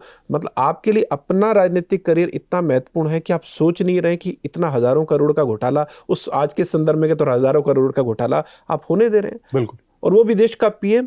बिल्कुल। मतलब किसी ने राजनीतिक एहसान किया तो आप उसके लिए छोटा मोटा राजनीतिक एहसान नहीं दे सकते, बिल्कुल। लेकिन मनपसंद सीट से आप चुनाव जीत जाए इसके चक्कर में आप 900 करोड़ के घोटाले में किसी को बरी होने देंगे? दुखद है। तो ये, और वो भी कोई छोटा मोटा आदमी नहीं, अगर देश का पीएम ऐसी सोच रखता था तो मतलब ये और देखिए, एक ऐसा पीएम, जैसे एक तो बोल सकते हैं कि जो ऐसा पीएम है, राबड़ी देवी, अगर उन्होंने कुछ भी किया तो अक्सर एक्सक्यूज होता है कि पढ़ी लिखी नहीं थी, हाँ, है ना, तो क्या समझ आएगा। आईके गुजराल तो डिप्लोमेट रहे हुए थे, मतलब as educated as somebody could be. और अक्सर हम कहते हैं पॉलिटिक्स में ना, यार कोई पढ़ा लिखा व्यक्ति बनेगा तो दशा और दिशा दे पाएगा। उनसे ज्यादा पढ़ा लिखा कौन था? हाँ। लेकिन अगर वर्स्ट पीएम्स आप निकालेंगे या सबसे लीस्ट नोन पीएम्स निकालेंगे आप इंडिया के, तो आईके गुजराल आएंगे शायद। चलिए, हम किसी पर उस तरह से टिप्पणी ना करें, लेकिन अगर हम तथ्यों पर ही बात कर ले तो तथ्य तो ज्यादा खुश करने वाले नहीं है। बिल्कुल। हमारे पिछले पॉडकास्ट में शिव खेड़ा जी आए थे तो उन्होंने एक बड़ी अच्छी बात कही कि ज्यादातर जो देश होते हैं उनको लगता है स्किल डेवलपमेंट से देश आगे बढ़ेगा, जबकि देश बढ़ता है चरित्र डेवलपमेंट से, कैरेक्टर के आने से। तो आपने बात सही कर दी कि अगर हो सकता है आप डिप्लोमेट भी रहे हो, लेकिन अगर आप में ये भेद नहीं है कि देश के लिए क्या सही है और आपके लिए क्या सही है, तो फिर वहाँ पर आकर सारी चीज़ें फेल हो जाती हैं। ये तो खैर आपने बड़े अच्छे से बताया कि चारा घोटाला कैसे निकला। इसके अलावा जो उनकी बेटियों से जुड़े किस्से हैं उनमें भी कुछ लोग कहते हैं कि नहीं, झूठ है, सच है। आपने तो बाकायदा सारी चीज़ें देखी हैं, अध्ययन भी किया है। क्या था उनकी मेडिकल डिग्री को लेकर, कैसे वो डॉक्टर बनी थी भी या नहीं थी, क्या इल्ज़ाम है उस पर? देखिए, एक सबसे अच्छी चीज़ क्या है खास करके इन डिग्रीज की, कि वो कहीं छुप नहीं सकती है। और हो सकता है कि मैं कुछ गलत इल्जाम भी लगा दूं। जैसे कोई मुझे आज बोले कि यार तुमने इंजीनियरिंग नहीं की है, तो मैं अपनी इंजीनियरिंग की डिग्री निकाल के दिखा सकता हूँ। कोई मुझे बोले कि तुम नहीं एक्सेलर से तुम नहीं पढ़े हो, तो मैं निकाल के डिग्री दिखा सकता हूँ। तो मैं तो वही कहता हूँ कि अगर जैसे मीसा भारती ने मेडिकल एंट्रेंस का एग्जाम क्रैक किया होगा, तो उस समय जहाँ तक मुझे याद है इंजीनियरिंग के लिए हमारा AEEE होता था और मेडिकल एग्जाम का कुछ एक दूसरा टर्म था, याद भी नहीं मुझे। तो उसका एग्जाम का होगा ना, AEEE का मेरे को रैंक मुझे आज तक याद है अपनी। अभी आप पूछिएगा तो मैं बता दूंगा रैंक और एक एक सब्जेक्ट के मार्क्स। मेरा IIT JEE का रैंक मैं अभी आपको बता दूंगा। तो मीसा भारती, वो जो भी उन्होंने मेडिकल एंट्रेंस एग्जामिनेशन क्रैक किया था, बता दें उसका रैंक। और रैंक आया होगा तो ऑफिशियल काउंसलिंग के थ्रू उनको किसी कॉलेज में एडमिशन मिलना चाहिए। लेकिन एडमिशन उन्होंने कहाँ लिया? बिहार में ही जमशेदपुर के MGM मेडिकल कॉलेज में। और किस कोटे में लिया? टिस्को कोटे में। टिस्को कोटे में एडमिशन किसको मिलता है? जो टाटा स्टील के एम्प्लॉइज होते हैं, उनके बच्चों के लिए है। कौन से लालू जी या राबड़ी जी टिस्को के एम्प्लॉय थे? तो वहां पे एडमिशन क्यों लिया आपने? कैसे ले लिया आपने? एडमिशन ले लिया आपने, 1 साल वहां पे पढ़ाई की और फिर कह रहे हैं आपको सिक्योरिटी कंसर्न है। बिहार में लालू जी की बेटी को सिक्योरिटी कंसर्न है, इससे ज्यादा हास्यास्पद कुछ हो सकता है? सोच के देखिए। और फिर उस प्रीटेक्स्ट पे आप शिफ्ट कर दे रहे कहा उनको PMCH, जहां देश के सारे बच्चे अपनी पूरी जिंदगी की मेहनत लगा के नहीं पहुंच पाते, उस कॉलेज में आपने उनको शिफ्ट कर दिया। शिफ्ट तो कर ही दिया, पास करवा देते। आपकी मां मुख्यमंत्री और उनको आपने टॉप करवा दिया MBBS के एग्जाम में। इतना तो कम से कम डिग्निटी रखे होते, 2nd, 3rd, 4th कुछ कर देते। एक टॉप करवाने का क्या है? और मान लीजिए, चलिए सब छोड़ छाड़ के मान लेते हैं कि आप सही में बहुत मेधावी थी और आपने MBBS एग्जाम टॉप किया, तो जिंदगी में आपने एक दिन भी तो मेडिकल प्रैक्टिस किया होता, मेडिसिन। कभी आज तक आपने उनको आला पकड़े हुए देखा? तो फिर ये सारी जद्दोजहद का क्यों की गई है? डिग्री क्यों ली गई? शौक था, मन था, बन गए। देखिए, राजा के घर में ना कभी ये थोड़ी देखते हैं कि ये क्यों चाहिए, और राजा के बच्चे को मन है तो मन है। लेकिन मृत्युंजय जी, इसके उलट जो बड़ी अफसोसनाक बात है ये कि एक तो आपने कहा कि इस तरह से वो डॉक्टर बनी और उसके लिए क्या कुछ समझौते उसमें किए गए, लेकिन दूसरी तरफ यही जब अपहरण का दौर था तो हमने देखा कि जो बड़े बड़े कोचिंग संस्थान थे वहाँ से जो बच्चे होते थे उनको अगवा कर लिया जाता था और उसके बदले कोचिंग इंस्टीट्यूट से पैसे मांगे जाते थे। इसमें कितनी सच्चाई है? देखिए, अपहरण जब शुरू हुआ बिहार में, आप देखेंगे तो सबसे पहले जो टारगेट्स थे अपहरण के, वो थे बड़े किसान। ओके। तो कहा गया कि जो बड़े किसान हैं उनके पास पैसे हैं, तो किसानों का अपहरण किया जाए और उनसे फिरौती मांगी जाए। लेकिन जो बड़े किसान होते थे थोड़े बाहुबली भी होते थे, तो उनको अपहरण करना, पैसे मांगना, ये करना थोड़ा सा डिफिकल्ट था।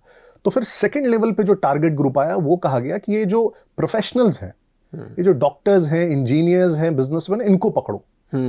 ये बाहुबली नहीं होंगे, और पैसा तो इनके पास भी है। तो डॉक्टर्स, इंजीनियर्स का आप देखेंगे एक धड़ल्ले से अपहरण हुआ बिहार में। सबसे फेमस डॉक्टर्स जो बिहार के थे और पटना के, एक एक करके अपहरण हुआ उनका। उसके बाद फिर कहा गया, क्योंकि धीरे धीरे ये इंडस्ट्री बढ़ने लगी। अब होता क्या है कि किसी को दिख रहा है कि अरे महीने में 10 लाख रुपए कमा लिया इसने, तो स्कॉर्पियो खरीद ली। तो इधर उधर से पता किया कैसे खरीदा, तो कहा अपहरण से खरीदा। तो दूसरे ने कहा कि हम लोग भी गिरोह बनाओ यार। तो धीरे धीरे इतने गिरोह बन गए बिहार में, और एक ऐसी इंडस्ट्री बन गई जिसमें वो पार्ट्स बन गए कि अच्छा ये तो आसामी उठाने वाला है गिरोह है, अच्छा ये ट्रांसपोर्टेशन वाला गिरोह है, अरे तो ये ट्रांसफर करेगा दूसरे स्टेट में, ये नेपाल ले जाने वाला गिरोह है, तो नेपाल का वो पार्टी है नेपाल में वहां रखेगा जब तक पैसा नहीं मिलेगा, तो ये पैसा का हवाला वाला गिरोह, ये पैसा इधर से उधर करेगा। अलग अलग व्हाट्सएप ग्रुप बन गए, ग्रुप्स पूरे उसका चैनल बन गया। जैसे इंडस्ट्री होती है ना कि यहाँ खेत में उग रहा है, यहाँ प्रोसेसिंग हो रही है, यहाँ कस्टमर है, यहाँ दुकान है, वैसे। और हर एक व्यक्ति जिसको इजी मनी चाहिए था वो अपहरण के उद्योग में घुस गया, और इसीलिए वो पूरा सेगमेंट बढ़ने लगा। बिजनेसमैन और डॉक्टर्स और इंजीनियर्स कितने आएंगे पूरे बिहार में, बिल्कुल। जो थोड़ा सा देखिए कोई अपहरण कर ले। तो फिर आया कि अब किसको अपहरण किया जाए, तो कहा गया बच्चों का अपहरण करो। बच्चों का अपहरण करना एक तो आसान है, वो रेजिस्टेंस भी आपको नहीं मिलेगा, और दूसरा बच्चों के लिए कोई भी माता पिता कुछ भी कर सकते हैं। सही बात। आप कितना भी पैसा दे देंगे अपने बच्चे के लिए, कोई पुलिस के पास नहीं जाएगा।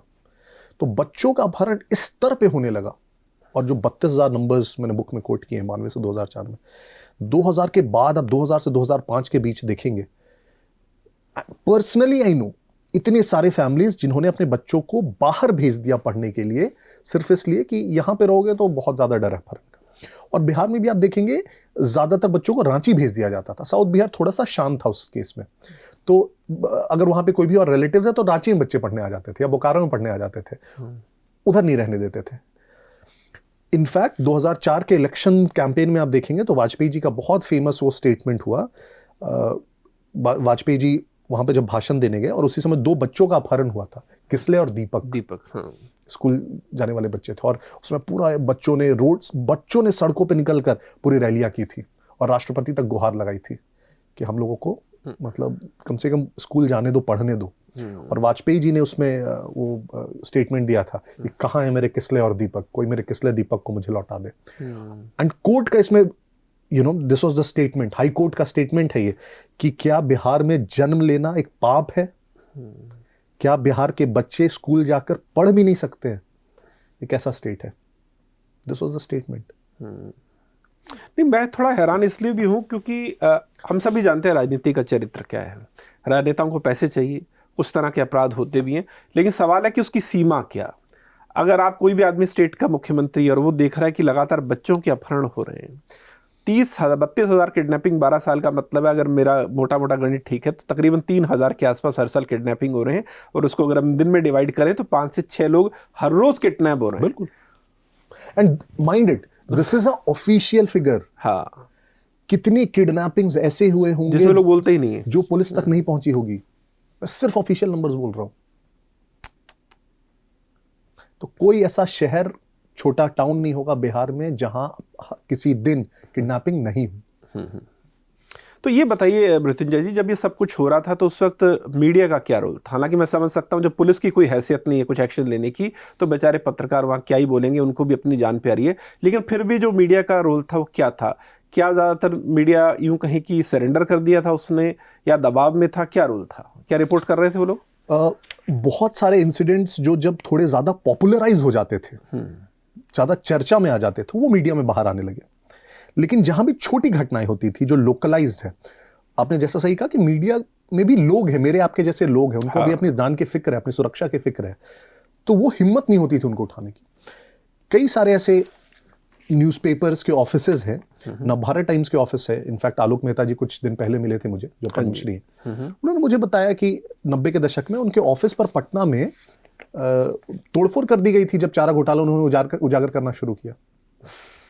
बहुत सारे ऐसे पत्रकार हैं जिसके ऊपर हमलों की आपको रिपोर्ट्स मिल जाएंगी 90 के दशक में बिहार में।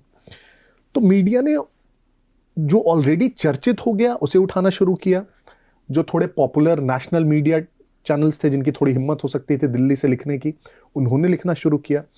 लेकिन फिर भी जो लोकलाइज्ड क्राइम्स थे, वहां के क्राइम्स, जैसे आप अभी कुछ दिनों पहले इनफैक्ट लालू जी के जो साले साहब हैं, उन्हीं साधु और सुभाष यादव ने कुछ दिन पहले अभी कहा कि जितनी भी किडनैपिंग्स होती थी उसकी फाइनल डीलिंग सीएम हाउस में होती थी।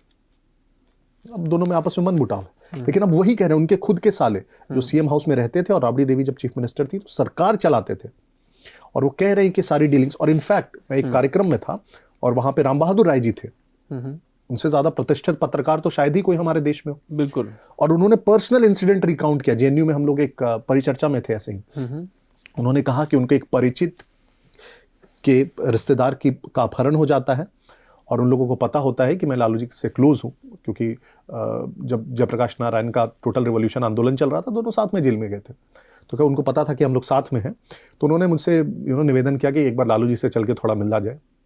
और मैं गया उनके साथ और लालू जी से मिला, और मैंने लालू जी को बताया कि हमारे मतलब जान पहचान वाले इनके रिश्तेदार का अपहरण हो गया है। और लालू जी ने हमसे बस जनरली इधर उधर की बात की कि आप दिल्ली में कब रहेंगे, ये वो। और मैं एक तरह से इशारे में समझ गया था कि वो क्यों पूछ रहे हैं मेरे से दिल्ली में रहेंगे। और मैंने जो भी कहा कि 3 दिन बाद मैं दिल्ली में रहूंगा, और 3 दिन बाद मुझे दिल्ली में वो खबर मिली कि वो जो भी अपहरित हुआ था व्यक्ति वो छूट गया। इतना क्लियर कनेक्शन था। और ऐसे न्यूमरस इंसिडेंट्स हैं जिनके तार आपको जुड़ते दिखेंगे, या तो सीएम हाउस से, या उनके जो भी मंत्री थे, मंत्री के रिश्तेदार, बेटे, भतीजे, कितने सारे ऐसे केसेस हैं जिनमें उनके मिनिस्टर्स के रिलेटिव्स अरेस्ट हुए अपहरण में, अरेस्ट हुए। मृत्युंजय जी, यहाँ पर जो एक और केस था उसका जिक्र करूंगा, फिर मैं चर्चा को अंत में लेके जाऊंगा। वो था शायद मिस बिहार थी कोई, उनके साथ भी कोई बहुत ही घिनौना हादसा हुआ और उसमें भी हाई प्रोफाइल लोग थे। वो क्या केस था? इनफैक्ट जो मुझे नोटिस आया है साधु यादव के द्वारा, उसमें इस केस का भी जिक्र है। ठीक है। इस केस पे बहुत ज्यादा बात की है मैंने बहुत सारे पॉडकास्ट में। शिल्पी जैन उनका नाम था। शिल्पी जैन मिस पटना थी।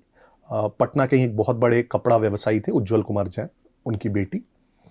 और कहा जाता है कि शिल्पी जैन का एक बॉयफ्रेंड था गौतम। गौतम एक लंदन बेस्ड डॉक्टर के बेटे थे। राजनीति में रुचि थी उनकी, तो वो वापस पटना लौट के आते हैं।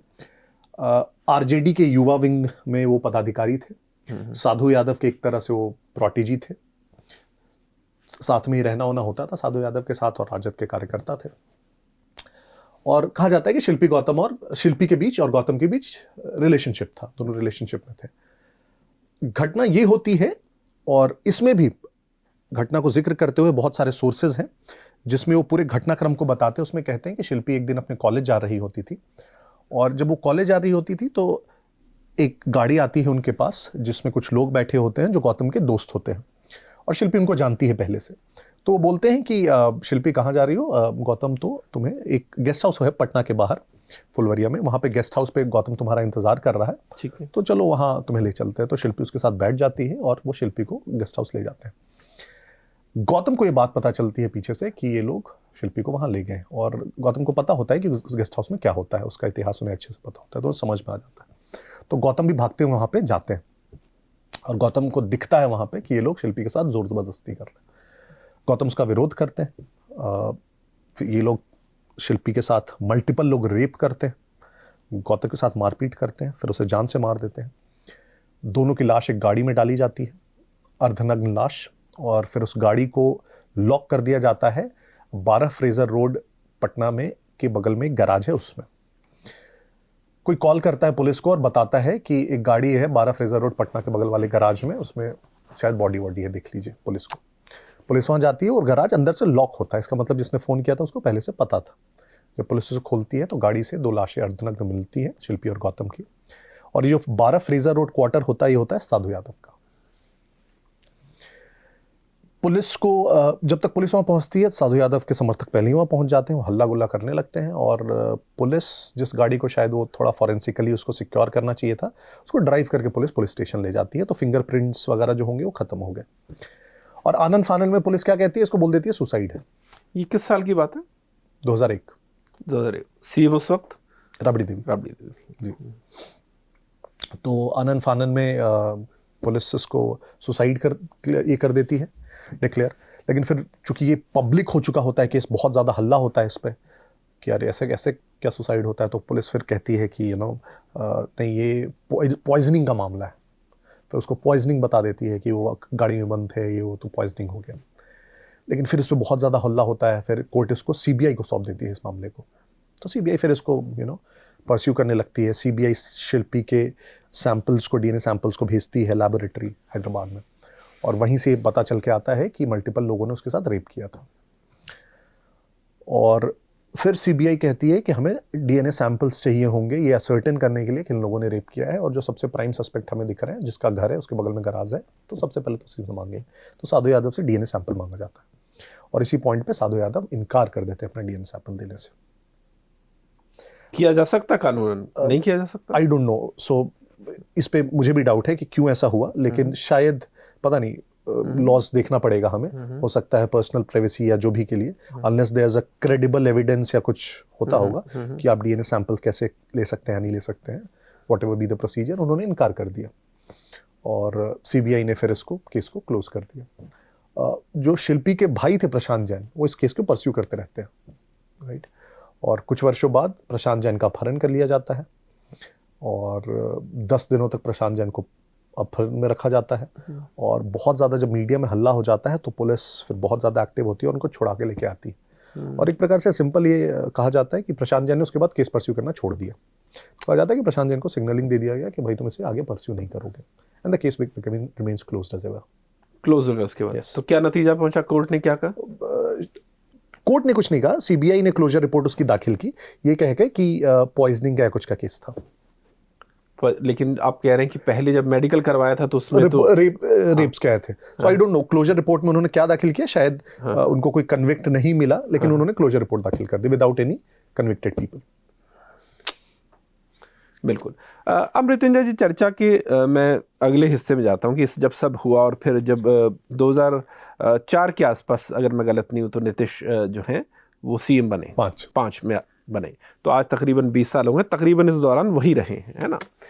तो जब नीतीश सीएम बने तो एक बड़ी उम्मीद लोगों की थी कि चीज़ें यहाँ से बदलेंगी, और शुरुआती दौर में, अगर मैं गलत नहीं हूँ तो जब वो सीएम बने थे तो एक वक्त बिहार की और गुजरात की तुलना की जाती थी कि देखिए बिहार कितना ग्रो कर रहा है, इसकी जीडीपी कहाँ पर है। लेकिन फिर हमने देखा कि उसने अपनी इंटेंसिटी जो है खो दी उस ग्रोथ रेट ने।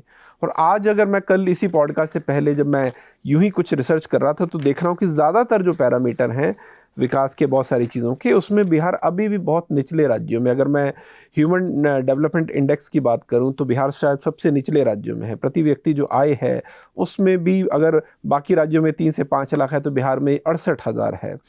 सीबीएसई रिजल्ट की बात करें तो बिहार अभी भी उसमें देश में 10th में उसका 27वां रैंक है, 12th में उसका 35वां रैंक है। कानून व्यवस्था है तो यूपी से भी उसकी स्थिति बुरी है, और जो एक एसडीजी स्कोर होता है सिस्टमेटिक डेवलपमेंट ग्रोथ का, वो भी 14.2 है, जो कि बाकी राज्यों में 66 से 80 तक है।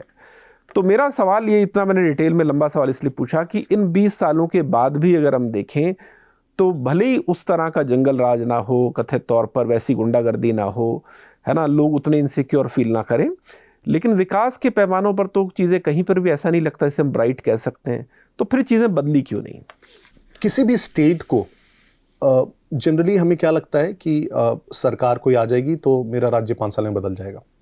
किसी भी स्टेट को एक ऐसे स्तर से बदलने के लिए जो निम्नतम हो, अगर आप उसको एक डेवलप्ड स्टेट बनाना चाहते हैं, तो मुझे लगता है एक बहुत कंसिस्टेंट डेवलपमेंट आपको चाहिए। मिनिमम मैं बोल रहा हूं कम से कम 20-30 साल। एग्जाम्पल्स लेते हैं, जैसे चाइना। आज हम चाइना की बात करते हैं कि चाइना यार क्या इकोनॉमी है, world second largest economy, such a fast growing economy. China आज यहाँ तक कैसे पहुंचा? चाइना में इंडस्ट्रियलाइजेशन की कब शुरुआत हुई? 1978 में। 78 में they realize that we have to be world's manufacturing hub, और अगले 30 वर्षों तक वो लगातार 10% से ग्रो करता रहा, तब जाकर चाइना वहां तक पहुंचा। लेकिन इसी में, माफी जब मैं चाइना का जिक्र किया, इसी में मैं कर दूं कि 2008 में चाइना के पास सिंगल हाई स्पीड ट्रेन नहीं थी, लेकिन 2023 में चाइना का अकेले का हाई स्पीड नेटवर्क पूरी दुनिया में जितनी हाई स्पीड ट्रेन है उससे बड़ा है। तो 15 साल में अगर कोई ये देश कर सकता है तो इससे तो हम ज्यादा सहमत नहीं हो सकते कि 20 साल का वक्त कोई कम नहीं। बिल्कुल नहीं, मैं उसी पे आ रहा हूं। 2005 में हम जिस लेवल पे थे, पर कैपिटा इनकम अगर आप देखेंगे तो देश के 1/3 थे। अगर आप रोड्स देखेंगे तो नॉन एग्जिस्टिंग थे, बिजली ज़्यादातर गाँव में नहीं थी, पानी के सप्लाई की आप बात करेंगे, लॉ एंड ऑर्डर की हमने काफ़ी बात की। 2005 से 10 तक में ये ट्रांसफॉर्मेशन बहुत स्ट्रांग है, जिसमें इंफ्रास्ट्रक्चर पे बहुत काम हुआ, लॉ एंड ऑर्डर पे बहुत काम हुआ। तो जो मूलभूत सुविधाएं थी, मुझे लगता है वो 2005 से 10 तक में बहुत अच्छे से आई। ठीक है। 2010 के बाद क्या होना चाहिए था? 2010 के बाद एक बार जब रोड्स आ गए, जब बिजली आ गई, जब लॉ एंड ऑर्डर एक बेसिक स्तर पे पहुंच गया, तो फिर हमें बात करनी चाहिए थी इंडस्ट्रियलाइजेशन की। तो फिर हमें बात करनी चाहिए थी कि ये जो इतना ज़्यादा पलायन होता है यहाँ से, इसको कैसे रोक सकते हैं। क्योंकि स्कूल उस समय तक लोग जाने लगे थे, बहुत अच्छी स्कीम्स आई थी, जैसे जितनी भी बच्चियां लड़कियां स्कूल जाती थी उनके लिए साइकिल की एक योजना लाई गई, बहुत ज़्यादा जो पॉपुलर हुई। And studies have shown that उसके कारण लड़कियों का एनरोलमेंट हायर एजुकेशन में बढ़ा, फिर उनके शादी की एज बढ़ी, फर्टिलिटी कम हुई, ऑल दैट। तो वो सारी चीज़ें हो चुकी थी। तो स्कूल के एजुकेशन की क्वालिटी पे फिर बात होनी चाहिए थी। हेल्थ सेंटर्स खुलने लगे थे, तो हमें हेल्थ की क्वालिटी की बात करनी चाहिए थी। Which I would agree to you कि जो सेकेंड लेवल का ट्रांजिशन होना चाहिए था जॉब्स की, ग्रोथ की, इंडस्ट्रियलाइजेशन की, वहां पे वी मिस्ड। एंड आज भी मुझे लगता है, बिकॉज आपने जितने पैरामीटर्स में बात किया, बिना देखे बोल सकते हैं कि ज्यादातर पैरामीटर्स में बिहार आपको लास्ट स्टेट शायद इंडिया में मिलेगा। शायद ही कोई पैरामीटर होगा जिसमें सेकंड लास्ट होगा। And this is a very sad state of affairs. I agree, this is a very sad state of affairs. But मैं फिर से एक चीज और कह रहा हूं कि no government can come and solve it in 5 years। आज से भी अगर किसी को चेंज करना है, आज से मैं बोल रहा हूं, it will lead at least 30 years। 30 years of consistent growth on the same path, एक डायरेक्शन में, तब जाके ये डेवलप्ड स्टेट्स के साथ कंपीट कर पाएगा। उसके पहले कोई चांस ही नहीं है। मुझे लगता है कि 2005 से 10 भी नहीं, मैं 13 थोड़ा सा सोचता हूं। 2013 के बाद जो फ्लिप फ्लॉप्स हुए नीतीश जी के, मुझे लगता है वहां से थोड़ा डायरेक्शन वी हैव लॉस्ट। वहां से जो पॉलिटिकल सर्वाइवल है वो उसने प्राइमेसी ले ली, वो ग्रोथ स्टोरी के बजाय। आप देखेंगे जो 2005 से 10 के बीच या 11-12 तक भी जो कॉन्वर्सेशंस बिहार के बारे में होने लगी थी, वो वहां पे बिजनेस कॉन्क्लेव्स हो रहे थे। पहली बार बिहार में बिजनेस समिट्स हुए थे। और जो बिजनेसेस भी होती है ना, वो थोड़ा सा टाइम लेती हैं देखने के लिए कि ठीक है, लॉ एंड ऑर्डर ठीक हुआ है, इंफ्रास्ट्रक्चर ठीक हुआ है, फिर मैं थोड़ा ऑब्जर्व करूंगा। They want to play safe. तो वो ना पहले 10 साल वेट करेगी, देखेगी, दूसरे को इन्वेस्ट करने देगी, फिर वो बोलेगी अच्छा वो लोगों ने भी इन्वेस्ट किया, टाटाज ने भी इन्वेस्ट किया, तो हम लोग इन्वेस्ट करते हैं। यूपी में आप देखिए, अभी पिछले 7-8 सालों से इतना चेंज आया लॉ एंड ऑर्डर, फिर भी इन्वेस्टमेंट्स आप देखेंगे तो अभी भी शायद उतने एक्सपेक्टेड लेवल पे ना हो। अभी और 5 साल अगर ये कंसिस्टेंट लॉ एंड ऑर्डर रहेगा, फिर देखिएगा आप इन्वेस्टमेंट वहां बहुत अच्छी आएगी। सो बिहार में the problem that has happened, what I think is, वो जो 5-7 साल का ग्रोथ मोमेंटम हम लोग, और एक जो डायरेक्शनल मोमेंटम, वो 13 के बाद जो फिर से आरजेडी आई, फिर से बीजेपी आई, फिर से आरजेडी आई, फिर से बीजेपी आई, देयर वी लॉस्ट इट। और अभी तो कुछ दिन पहले ही हमने देखा, सभी ने, पूरे देश ने देखा, सीसीटीवी फुटेज जब आए अस्पताल के, जहां पर 5 अपराधी हैं वो आईसीयू में, एक अगेन वो क्रिमिनल ही था, हालांकि बेल पे था, लेकिन उसको जाके गोली मार देते हैं। इसी साल मैं गलत नहीं, 2 से 3 बड़े डॉक्टर हैं जिनकी हत्याएं हुई, उनकी एक आंखें तक फोड़ दी गई हैं। कि आज हम 2025 की बात कर रहे हैं, तो वो फेथ इंडस्ट्री को फिर आएगा कहाँ से? बिल्कुल, आई एग्री टू यू। मैं अग्री करता हूं कि जो लॉ एंड ऑर्डर है वो स्टेट सब्जेक्ट है। स्टेट कभी भी ये कह के लॉ एंड ऑर्डर से अपना पल्ला नहीं झाड़ सकती कि पहले से बुरी स्थिति थी। हो सकता है वो फैक्ट हो, लेकिन मैं आपके लॉ एंड ऑर्डर, आज के लॉ एंड ऑर्डर को पिछले साल के लॉ एंड ऑर्डर से कंपेयर करूंगा। अगर पिछले साल अच्छी थी तो इस साल खराब क्यों हुई, इसमें कोई डाउट नहीं होना चाहिए किसी को। एंड आई एग्री कि जब तक ये लॉ एंड ऑर्डर आप ठीक नहीं कर पाएंगे, तब तक किसी प्रकार के प्रोफेशनल्स को, इंडस्ट्रियलिस्ट को आप स्टेट में आने के लिए कॉन्फिडेंस नहीं दे पाएंगे। बिल्कुल, इस पे कोई डाउट ही नहीं। और आखिर में मृत्युंजय जी, एक सवाल जो हर कोई, मुझे लग रहा है कि बिहार का रहने वाला या बिहार के लोगों से हमदर्दी रखने वाला सवाल पूछता है कि बिहार का अपना एक गौरव रहा है ना? बौद्ध धर्म यहाँ से निकला, जैन धर्म यहाँ से निकला, मौर्य और गुप्त जैसे साम्राज्य यहाँ से निकले, नालंदा विश्वविद्यालय यहाँ पर था, और ये इसका अतीत रहा है। लेकिन आज हम जब स्थिति देख रहे हैं, जिसकी हमने बात भी की पिछले 1-1.25 घंटे में, ये बहुत अच्छी नहीं है। और बिहार के लोगों का टैलेंट क्या है, ये तो हम जो बिहार के बाहर जब आप जैसे लोग जाते हैं, आपका ताल्लुक भी अनडिवाइडेड बिहार से, आप भी, वो किसी से छिपा नहीं है। और जो दुख किसी भी बिहारी को होता है या बिहार के लोगों को लेकर होता है कि जब महाराष्ट्र में उनके साथ कुछ बदतमीजी हो जाती है, या हम देखते हैं कि कश्मीर में बिहार का लेबरर गया, वहाँ पर वो मारा गया, तो इससे जो काबिल लोग हैं या बिहार के भी लोग हैं, उनको एक टीस तो है कि हमें हमारा घर क्यों छोड़ना पड़ रहा है। हम जो दूसरे राज्यों में जाकर कंट्रीब्यूट कर रहे हैं उनकी अर्थव्यवस्था के लिए, उनके समाज के लिए, ये सारी चीज़ें हम अपने लिए भी तो कर सकते हैं। क्यों हमें हर बारी छठ पे दूसरे राज्य से अपने घर आना पड़ रहा है? क्यों पटना बेंगलोर जैसा नहीं बन सकता? आप जैसे यूथ से मैं जानना चाहूँगा, जिन्होंने इतना काम किया है, आपने इंजीनियरिंग की है, MBA किया है, मल्टीनेशनल कंपनीज में काम किया, अभी आप पॉलिटिकल एडवाइज़र के तौर पर भी काम कर रहे हैं, अगर आपको कोई रोड मैप बताना हो या कुछ चीज़ें सजेस्ट करनी हो बिहार के पॉलिटिशियन को, या आप जो चाहें, वो क्या हो सकती हैं? चीज़ बहुत ज़्यादा है, मैं मानता हूँ। हम सबने ये ऑब्जर्व किया है कि बिहारी शब्द एक गाली की तरह यूज़ किया जाता है। पर्सनली मैंने फेस किया है, इसी दिल्ली में फेस किया है। मैं उस समय तो बहुत छोटा था, 2004 की बात होगी। मैं यहाँ पे आया था एक 18 वर्षीय युवक के तौर पर IIT JEE की तैयारी करने फिटजी में। ये हौज खास में कालूसराय में उसका जो मेन सेंटर होता है। तो उस समय DTC की बसेस लेते थे हम लोग, और कटवरिया सराय में मैं रहता था एक छोटे से कमरे में, और वहाँ से बस पकड़ के जाते थे। और कोई भी ऐसी किसी भी बात पे कह देता था वो ये बिहारी है क्या। तो ड्राइवर, कंडक्टर, कोई भी ऐसे गलती से उतर गए, आप आगे के दरवाजे से उतरना है, पीछे से उतर गए तो ये बिहारी है क्या, या अगर रोड आप क्रॉस कर गए दौड़ते भागते तो ये बिहारी है क्या। जहाँ भी अनसिविलाइज्ड किसी को कहना है। हाँ, हाँ, तो इनफैक्ट जो लैंडलॉर्ड्स होते थे वो हमें नाम से नहीं बुलाते थे, वो बिहारी बोल के बुलाते थे।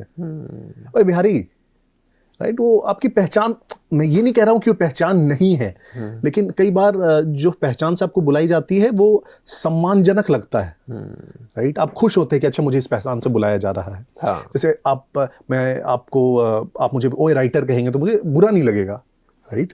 लेकिन वो पता होता था कि वो शब्द का इस्तेमाल कैसे किया जा रहा है। और मैंने देखी स्थिति वो बहुत ज़्यादा व्यक्तिगत रूप से मैंने देखी है बहुत सारे लोगों को। मैं जानता हूँ लोगों को जो सिक्योरिटी गार्ड्स की नौकरी करते हैं, जो फैक्ट्रीज में नौकरी करते हैं, जो एक एक कमरे में 10-10 लोग रहते हैं। 5 लोग दिन में सोते हैं, 5 लोग रात में सोते हैं। उसी रूम में खाना बनाते हैं एक स्टोव पे, उसी रूम में सोते हैं। एक कॉमन बाथरूम होता है जिसमें 10 लोग 20 लोग जिसको यूज़ करते हैं।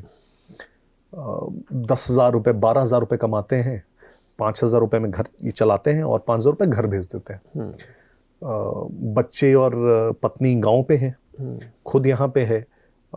छठ में जाएंगे साल में एक बार, या एक बार होली में 2 बार। उस ट्रेन में जाने के लिए क्या जद्दोजहद करनी पड़ती है हमने देखा है। नई दिल्ली रेलवे स्टेशन पे कितनी बार स्टैम्पीड हुआ हम लोगों ने देखा है, कितनी बार कितने लोग मरे हम लोगों ने देखा है। जहाँ काम करने जाते हैं वहाँ भी क्या क्या झेलना पड़ता है वो हम लोग हर दिन देखते हैं। तो बहुत दुखद स्थिति है। मुझे लगता है कि किसी भी सभ्य समाज में सबसे बड़ा जो लग्जरी होता है वो होता है कि जहां पैदा हुए वहीं पे आप शिक्षित हों, वहीं पे आप स्वास्थ्य के लिए हॉस्पिटल जा पाएं, वहीं पे आप नौकरी कर पाएं, वहीं पे आप अपनी फैमिली के साथ रह पाएं। ये एक सभ्य और डेवलप्ड समाज की निशानी है। बिल्कुल।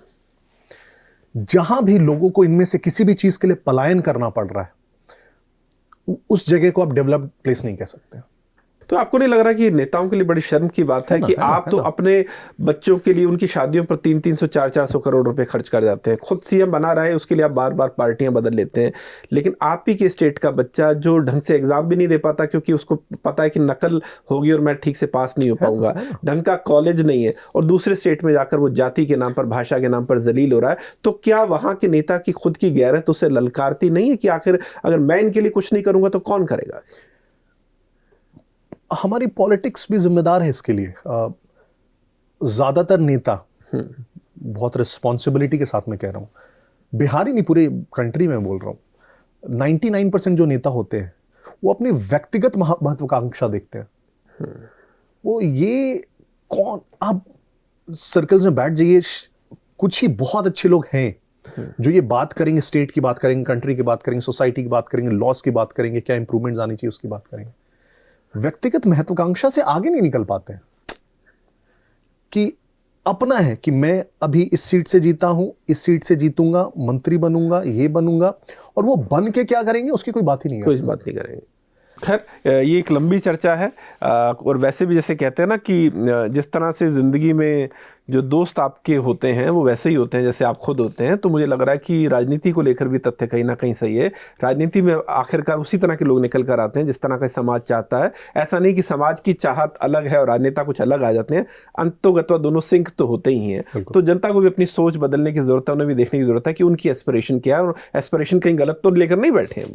खैर, बहुत बहुत शुक्रिया मृत्युंजय भाई, आपने इतने डिटेल में, इतने विस्तार से ये सारी चीज़ें बताई, और फिर से हम कह दें कि इस चर्चा का उद्देश्य ऐसा कतई नहीं है कि किसी एक व्यक्ति विशेष या पार्टी विशेष को लेकर हमें कोई ऐसी बात करनी है, लेकिन हाँ ये जानना ज़रूरी है कि 90 का जो दौर था या उसके बाद का दौर था, उसमें किस तरह से राजनीतिक घटनाक्रम रहा या बाकी चीज़ें रही, क्योंकि उस को लेकर लोग आज तक सफ़र कर रहे हैं।